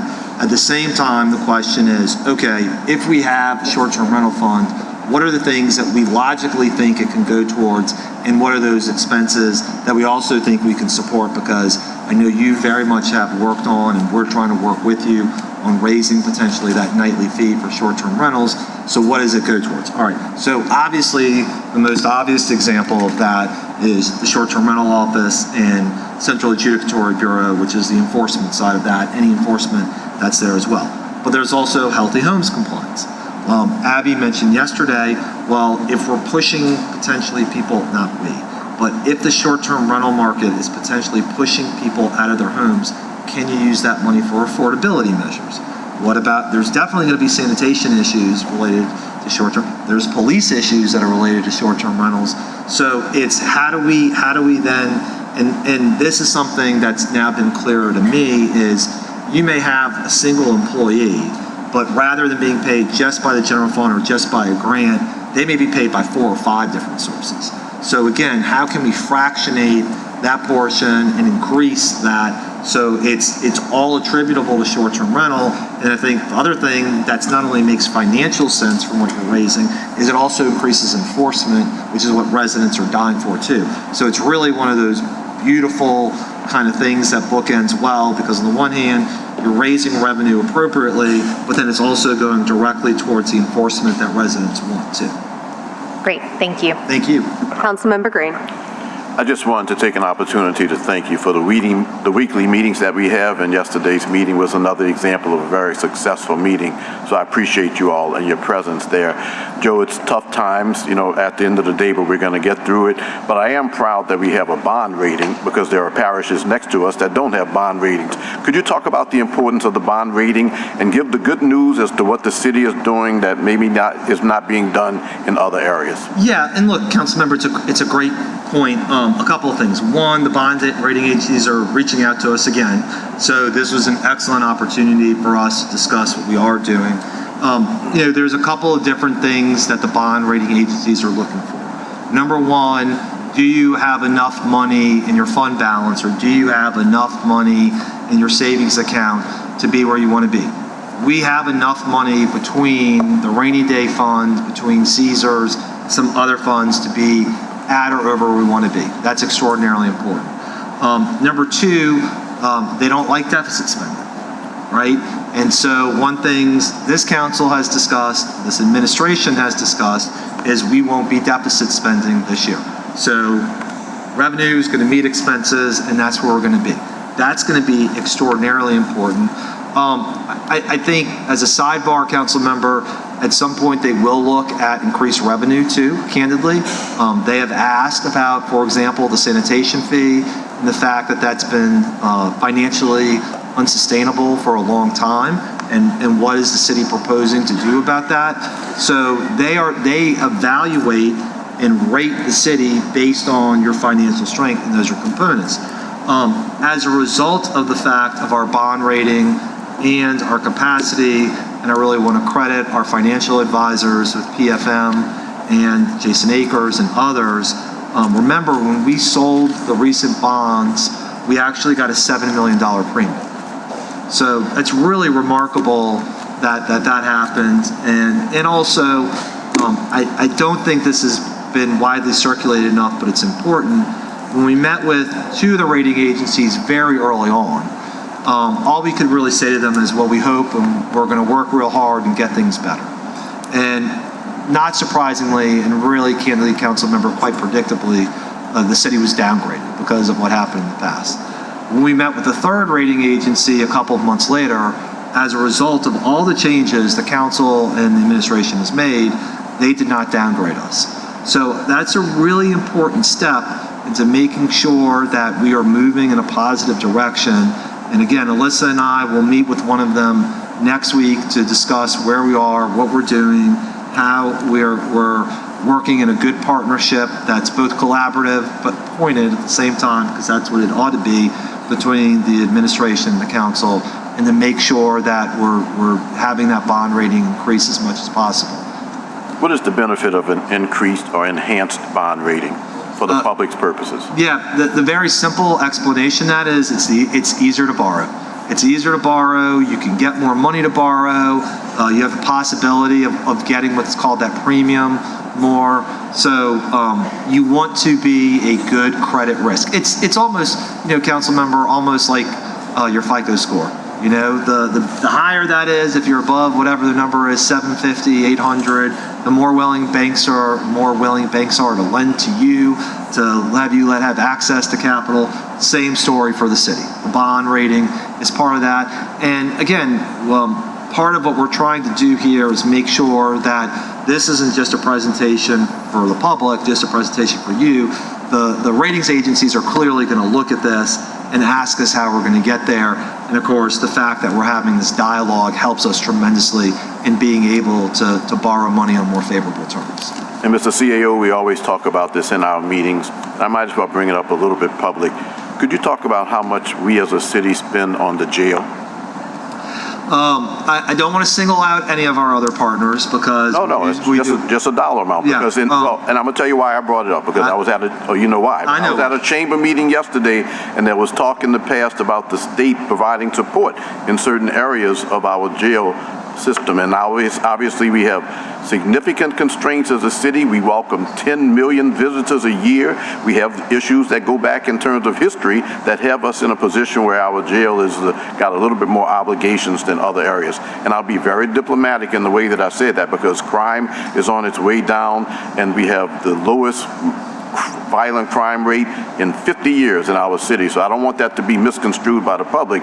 But we have concerns as a city, major events, millions of visitors coming to our city, and some historic challenges that put us in a different position than other parishes, where everybody does, as a parish, pay for their jail. But we have a $75 million concern, and we also have a third phase for which we're going to have additional operating expenses. We can't solve that problem today, but if you'd like, if you could talk to the public about that for a second. Well, you answered your own question there. There you go. But council member, in fairness, I do think it's going to be incumbent, and I know you all are meeting with outside agencies and upon us, for everybody to look at their budgets. Councilmember McCarron, and I know others, like the city has people who are furloughed. The outside agencies don't have anybody who's furloughed that I'm aware of. If you are an agency where other actors are helping you with your work, do we need to provide you as many resources now? If it's scaled back, do we need to provide as many resources now? And look, part of the issue is between paying for the sheriff, the DA, the criminal court judges, other outside agencies. That eats into the city's bottom line. And really what you're getting at, I'll say it out loud, is if we didn't have to pay for that, that would make up the difference almost automatically.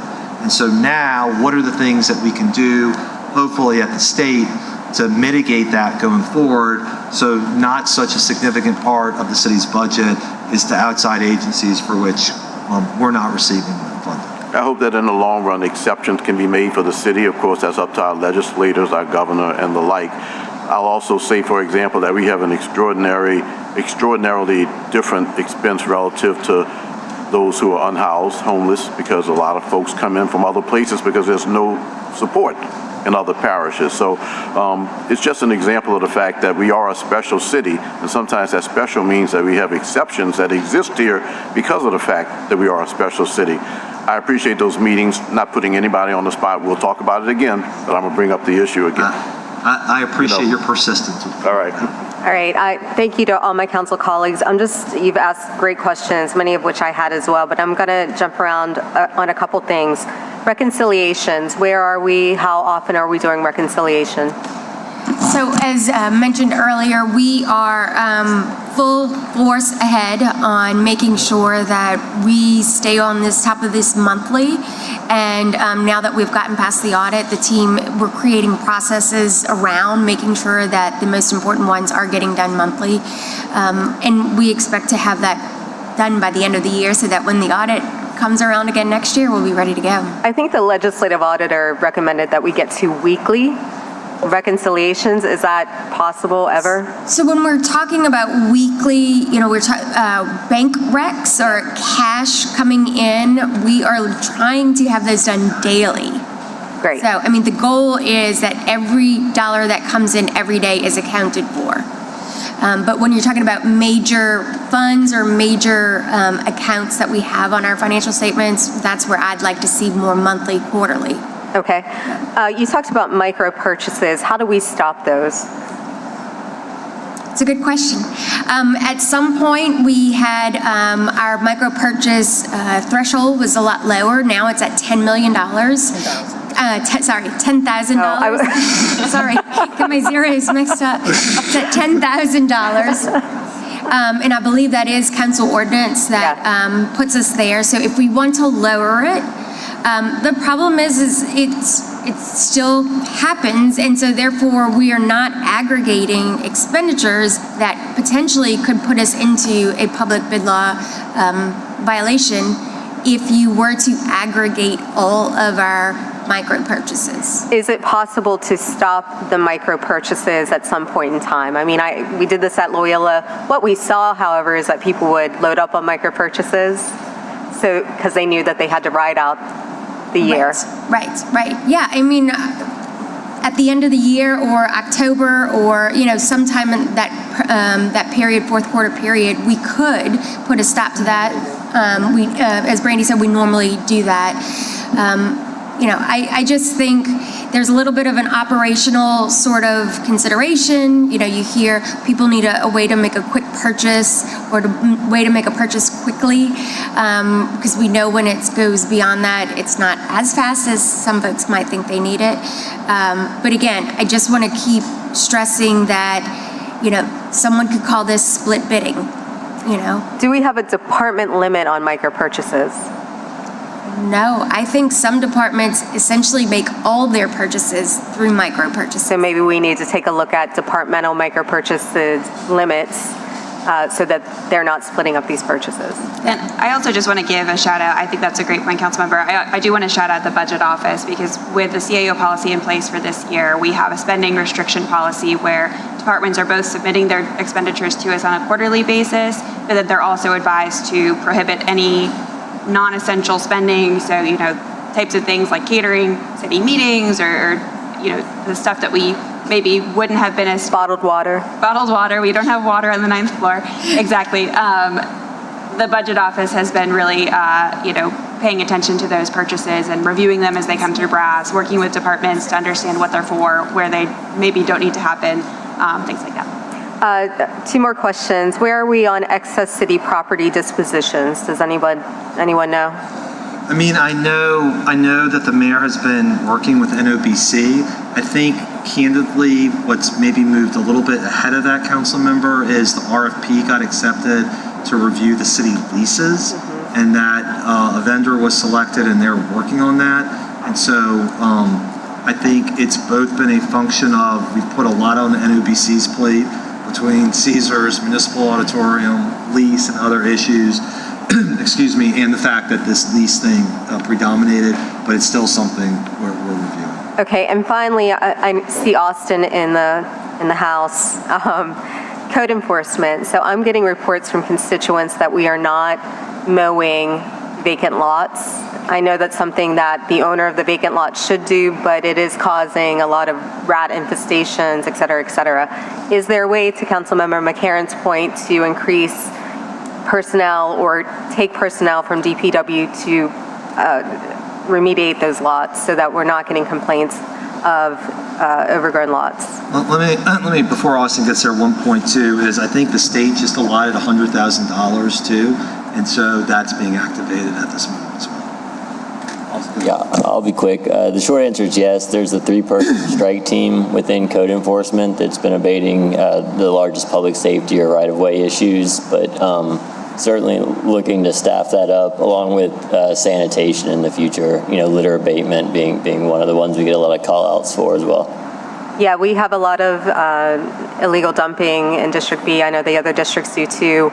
We have people who are calling our office saying that code enforcement told them they can't abate a lot because there's no money in the city. I hope that's not what's being communicated to constituents. I'll make sure that it's not, but we have moved away from the Chapter 66 cases, which is essentially where we're cutting the lots for you, where I think Director Davis has made the point where people get into, they're a pattern, they expect it, right, that it'll be cut for them and they don't take action themselves.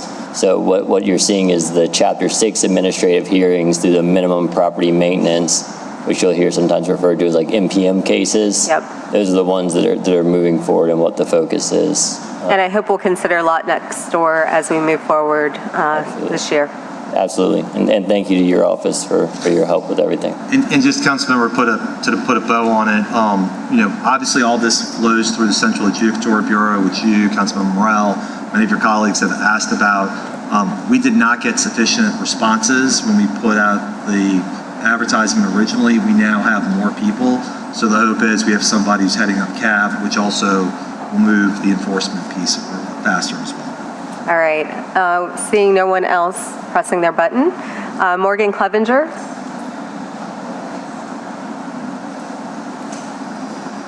And just a reminder, you get 2 minutes to speak and state your address and whether or not you're a paid actor. I think I signed the card. I got it. Hey, Joe. Let me pull this up.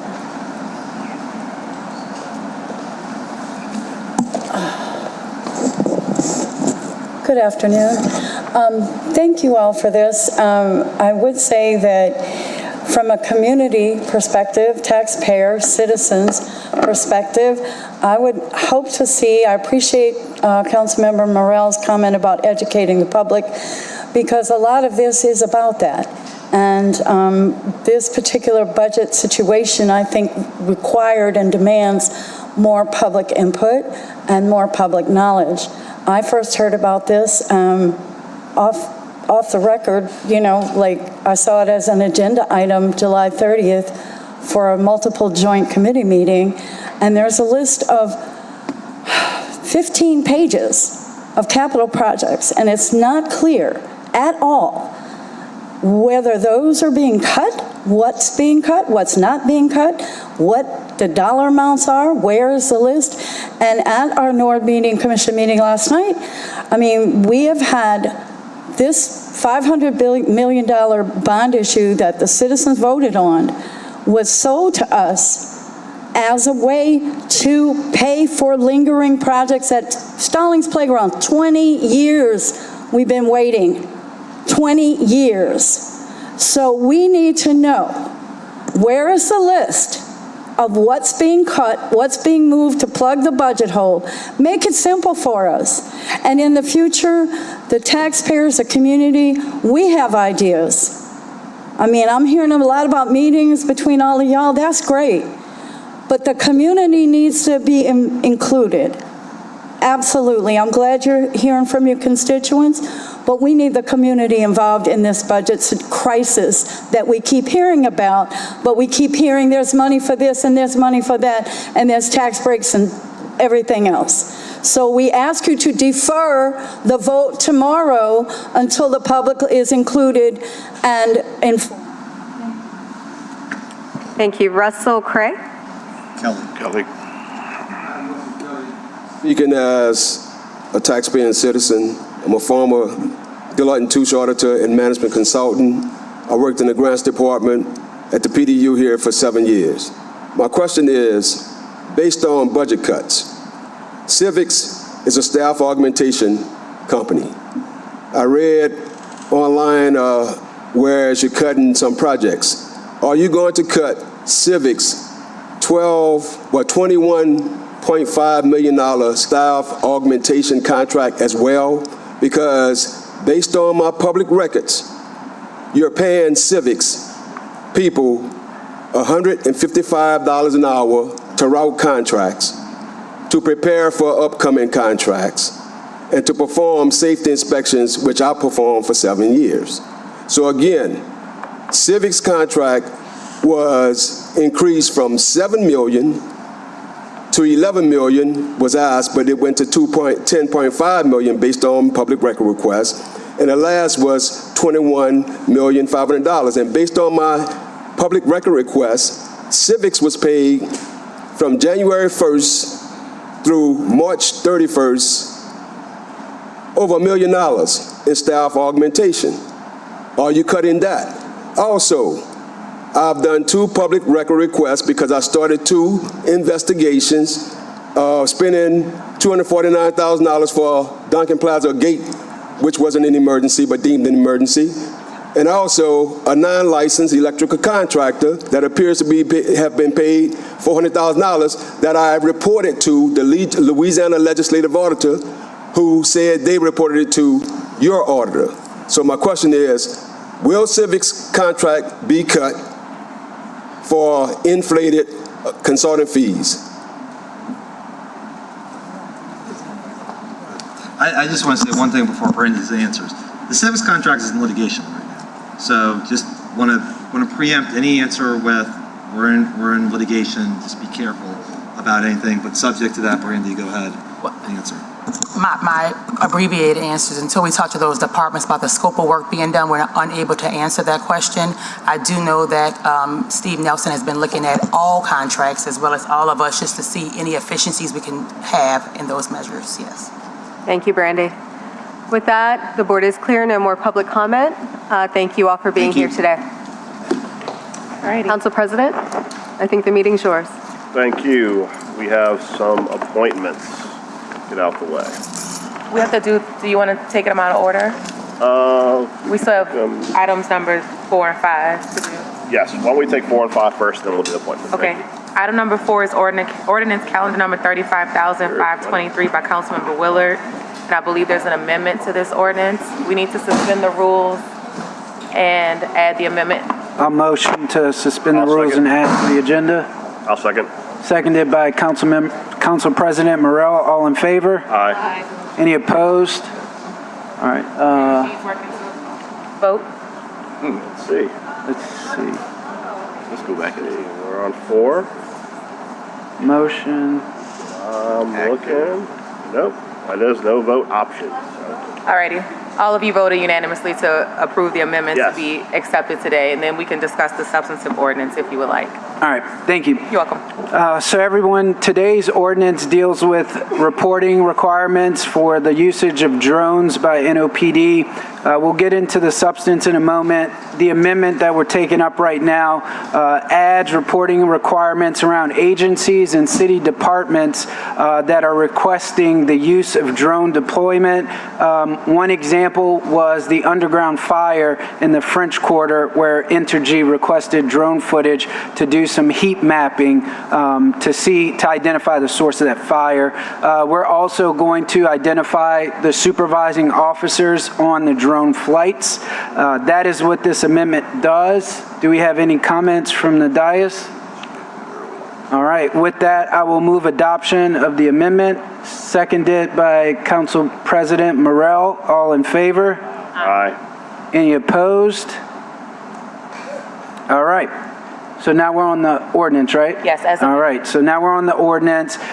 Pretty straightforward, requires NOPD to report publicly and to the city council on drone usage. My team and I worked on this ordinance in collaboration with NOPD and members of the New Orleans community. Our overall goal here is transparency. More widespread usage of drones by NOPD, including the introduction of the drone as a first responder program, raised some concerns with me, and I didn't know if, I didn't believe we had the proper guardrails set in place to make sure that the council and the general public was aware of how these drones were going to be utilized. So today's ordinance requires the NOPD to maintain a public-facing database on drone deployments. It requires them to fill out certain fields on the deployment of drones and for them to submit information on a monthly basis to the city council. It will also require them to give a quarterly report on the drone usage to the Criminal Justice Committee and to report changes to the drone program and any safety and equipment concerns that they may have as this program is rolled out. I specifically want to thank NOPD Captain Palumbo as well as Chief Kirkpatrick for their collaboration on this ordinance, as well as the members of the public who helped us put this together. There's always more work to do, but I believe today we're taking a huge step toward greater transparency. Any comments from, all right, Councilmember Harris. There you go. Council Vice President Willard, I want to thank you and your team for putting these guardrails in place.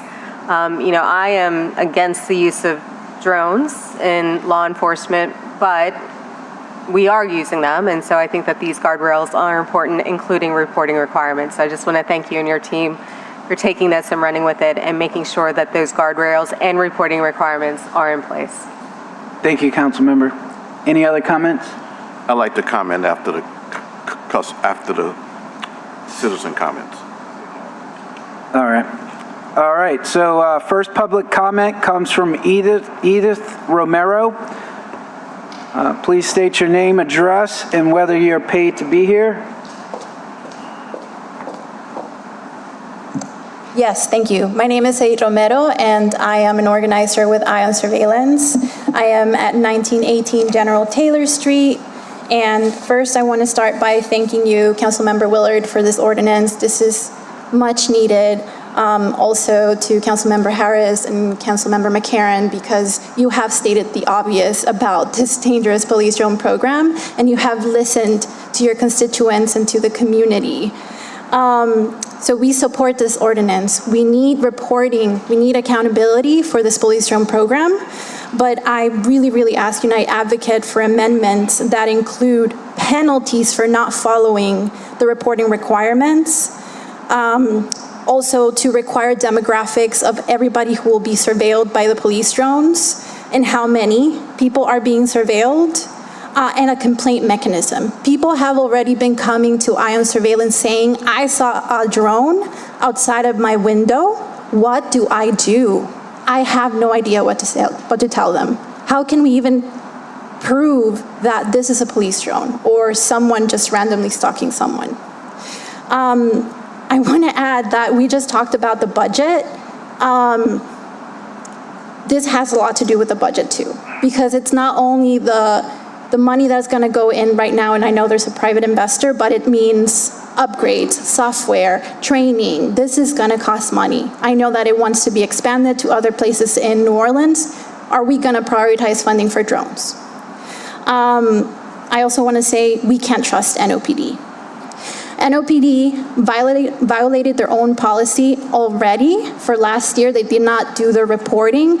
What are we going to do about this? They weaponized drones. They changed their policy behind everyone's back to put weapons on drones. We need an investigation before we can actually expand this program. If that doesn't scare you. Thank you so much for your comments. Next up, we have, it looks like Dr. Sun Mun. Hi, good morning. It's It's Dr. Sunny Moon. I just added the doctor part this time because when I attended the French Quarter district meeting, they talked about the use of drones for psychiatric emergencies. And as a physician, I want to state that that is very alarming, and I want to understand the protocol, number one. Number two, I came to the last city council meeting, and I was one of the first people to arrive and fill out a comment card, but I was not given the opportunity to speak. And this is what I wanted to speak about. And thank you, Councilmember Willard, for doing this. I also want to state that I grew up in New Orleans. I lived in New York City for 30 years. I chose to move back to New Orleans. I chose to move back to my home city because I want to be here for its unique characteristics. And so I want to read to you something that made me question my move to New Orleans, but this has made me feel better. This is, between 2014 and 2020, a complaint of sexual misconduct, intimate partner violence, or harassment was made against a New Orleans police officer every 10 days. 190 police officers were accused of domestic violence and sexual misconduct. We all know that these kinds of crimes are not reported because victims are afraid, and imagine that these are the people who are brave enough to come out. And what was talked about earlier, we need documentation, and we need a mechanism for how to address people who don't do the right thing. Because as I also wanted to point it out, as you talked about the budget, the New Orleans New Orleans has gained back $8 million because we've now started to address all the NOPD officers lying on their overtime sheets. Changing documentation is something that's already happening in other measures. We can't just say they have to do this. I looked at the drone flights for 2025 by the NOPD. 70% of them was missing documentation. That is unacceptable. We can't say they have to do this and have no consequences. And again, to do this program properly, because I've worked in healthcare tech for 10 years, where also security and confidentiality is important, to do this correctly, $750,000 ain't gonna. Thank you. Next, we have Alexandra Jaouche. Sorry about the last name. I probably butchered it, right? You're okay. Everyone does. Hi. So first, I'd like to thank Councilmember Willard for proposing this ordinance. As everyone else has said, it is very necessary. It is also the absolute bare minimum at this point. I will just say, after seeing everything that has come out from this drone program, from the weaponization clause to the lack of adherence to NOPD's own reporting standards that they had before, that they promised us were being adhered to, and that's why this program expansion wasn't a big deal. There's just so much lack of public trust at this point in this program, in the NOPD, that while I love that this ordinance is being, proposed, I don't even see everyone here or even paying attention to me right now. So I don't even know if it's gonna pass. And it's just like everyone has said, the bare minimum for a program that has already gone so far, and I think so far beyond the city council even knew it was going. I mean, we sat here and listened to the NOPD say that the drones weren't going to have weapons on them and they had no intention of weaponizing them. And then the public had to discover that there was going to be a weaponization clause published. And we were the ones who had to say no to that. So I really appreciate this ordinance, and I really appreciate Councilmember Willard and Councilmember McCarran and Harris for standing against these programs. It's so little, and it feels so late at this point, but I do appreciate it, and it is something we need, especially with the amendments being proposed. Thank you. Thank you. Morgan Clevenger.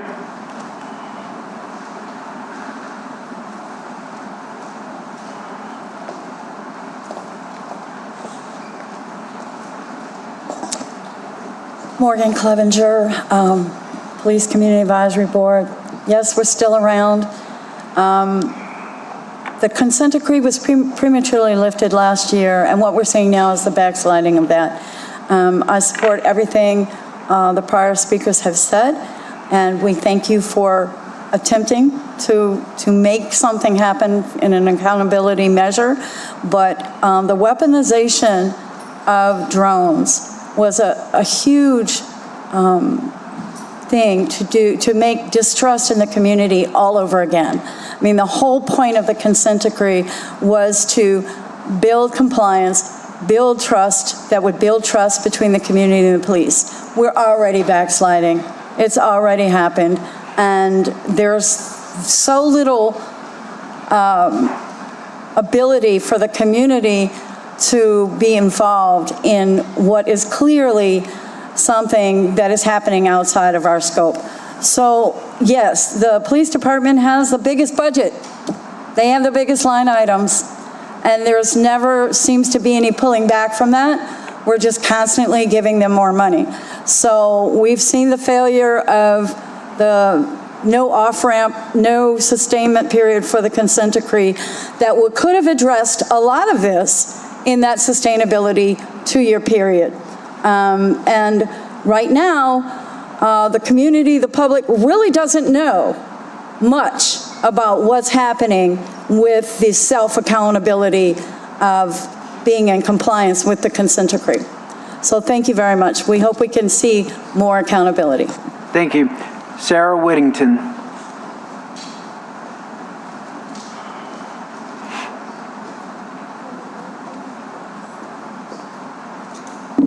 Good afternoon, council members. Sarah Whittington, Advocacy Director with the ACLU of Louisiana. And to say that we were appalled by the policy changes that we saw in June and July would not be an exaggeration. So when surveillance tools are used against our community members, we need to know for what purpose and that they're being used properly. So I know several members received our concerns by letter a few weeks ago, and we look forward to discussing it very fully at the August 31st Criminal Justice Committee meeting. So for today, our comments strictly are on, Councilmember, your policy, which we do appreciate. Again, the June and July policy amendments, and the reason we're here today with this ordinance is because that policy removed all of the reporting requirements from the policy that were previously required. So knowing that and recognizing it was because we have done the FOIA and they were already not complying with their reporting requirements. So we've seen them do this before. The policy was a minimum level of requirements. They don't follow the policy, so they changed the policy to absolve themselves of not following that policy and doing what they were supposed to be doing from jump. This ordinance is also the absolute floor. And right now, it barely complies with the new state law, Act 450, which is about the self-authentication of drone footage as evidence in criminal cases. If we cannot meet that minimum and actually do better, then I think we have to acknowledge and name that we will be back, and we will be back for more. We do support this ordinance, we appreciate the amendments, but again, we cannot know where these drones go. We know where they take off from, but we do not know where they go in flight. We don't know the race or the age of who they are looking for. We don't know if a warrant was sought. We don't know the response time for these alleged first responder programs. And we don't know if there was any arrest or if the drone went beyond the visual line of sight while it was in use of the pilot. One specific concern also is says that they report on material changes. We need all data, full stop. Thank you. All right, thank you, Sarah. Councilmember Green. I'd like to thank you, Councilmember Willard, for your working with the New Orleans Police Department on this ordinance, on this amendment to an existing ordinance. I want to thank and I want to state my appreciation for the members of the New Orleans Police Department for the work that they do every day. The reductions in crime that have taken place recently that'll have us at one of our lowest violent crime rates in over 50 years are not just by chance. It's by the use of technology. It's by the use of enhanced and constitutional patrols, constitutional arrests, constitutional investigations. We have, as a council, supported financially the independent police monitor when she meets on a quarterly basis with her. Sometimes there are just so few complaints that she has received from the public that I am concerned about that. We have an office for that purpose so that we don't have to have online discussions of what the police are doing versus going to the source that can get into finding out what goes on. I also want to encourage the members of the public to recognize that each district with its commander has a meeting at which those members of the police department can be approached on a monthly basis to be asked direct questions relative to the work that they're doing. I attend the MAX meetings of the 5th District and the 3rd District. Unfortunately, I don't see many members of the public there, and I encourage us to use that resource. But at the end of the day, the biggest take from this is that this ordinance is done in conjunction with the members of the New Orleans Police Department. We recognize the value of technology in our city. We also recognize that it can be abused, but it's not being abused every day by every member of the police department. It's moving us in the right direction, license plate reading technology and the like. I hope that this will help us to continue to use a technology that has already been proven effective and that is used by other agencies in our city to continue to reduce the crime rate that we have in our city, keeping in mind the victims of crime, who are the most important people that we need to focus on and who get so little attention to their needs. But thank you very much, Councilmember Willard, for working on this, and I appreciate the fact that you coordinated it with the New Orleans Police Department. Thank you, Councilmember Green, and I just want everyone to know that this wasn't like a tug of war, tough back and forth with NOPD. My office drafted up this ordinance. We met with NOPD, we shared it with them, and they said, this is good. I am of the opinion that government is always significantly improved when transparency is increased and when the public has insight into the regular ongoings. And so that is what this ordinance is doing. It's embedding that transparency. It's allowing the general public to weigh in, identify and flag concerns during those criminal justice committee meetings, and it gives the city council that oversight because we will be getting monthly reports on the usage of drones by NOPD, as well as other agencies that are requesting to utilize NOPD's drones. So I appreciate everyone showing up today. I want to thank everyone who played a role in drafting this ordinance, especially Aaron Hansen and Courtney Fleming on my team. And with that, are there any additional comments from the dais?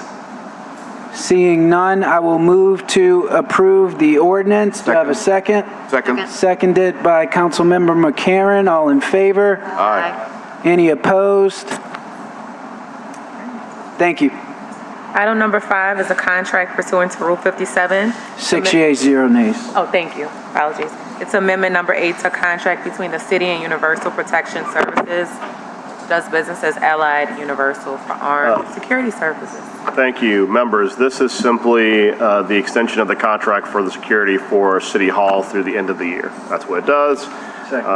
No comments. I'll move. Council Vice President Willard seconds. All in favor? Aye. Any opposed? Hearing none, it is approved. Next up, we have boards and commissions.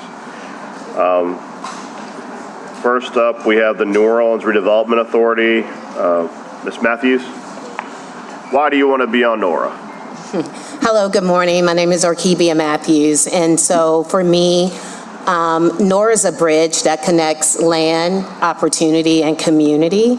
And I've heard the word today mentioned a few times, and so that work must be centered in transparency, must be equitable, along with in alignment with long-term neighborhood stability and growth. And so I'm already doing that work, and I'm ready to bring that work to the board. All right, thank you. Mr. Chair, may I comment? Sure. Orkebia Matthews is my appointment, subject to the council's vote today, but I want to thank you for what you do in the community in general, beyond what you're going to do here on NORA, and I know that you're going to be conscientious about it, but you're not only a successful professional, but you also work hard with the community. It's appreciated. Thank you. Thank you. Oh, Lord. Uh-oh. All right, Councilman Green has moved. I will second. Any opposed? Hearing none. Wait, Council. Forward to the full council. Thank you. Thank you. That's what I was right. Yes.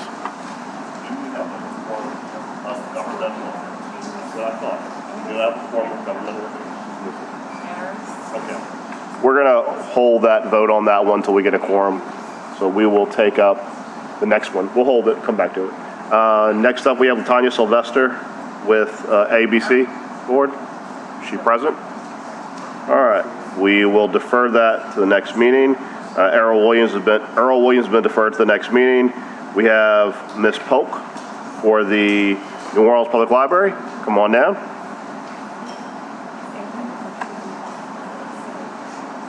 Hi, good afternoon. Why would you like to serve on the New Orleans Public Library Board? Well, the library plays a vital role in literacy within our city, and they offer several free resources, and those resources are available to transform lives and strengthen committee members. So with that, my goal is to assist citizens by gaining knowledge and access to the resources. My background in education and my role on several different boards will lend me the opportunities to bring or contribute to the strategic vision, provide sound governance, and facilitate effective collaboration with stakeholders. And I hope to partner with schools, families, and communities to increase literacy within our city. And with that, being a board member on the library board will help me to gain greater success in attaining this goal. Thank you. I will move on Ms. Polk.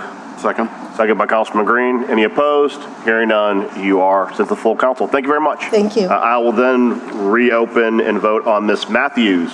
Mr. Green seconded. Any opposed? Hearing none, Ms. Matthews is done. I believe that ends our agenda. I'll move to adjourn. Any opposed? Hearing none, we're adjourned. Thank you. Adjourn? I don't think you need a second to adjourn anyway. You need a quorum to adjourn.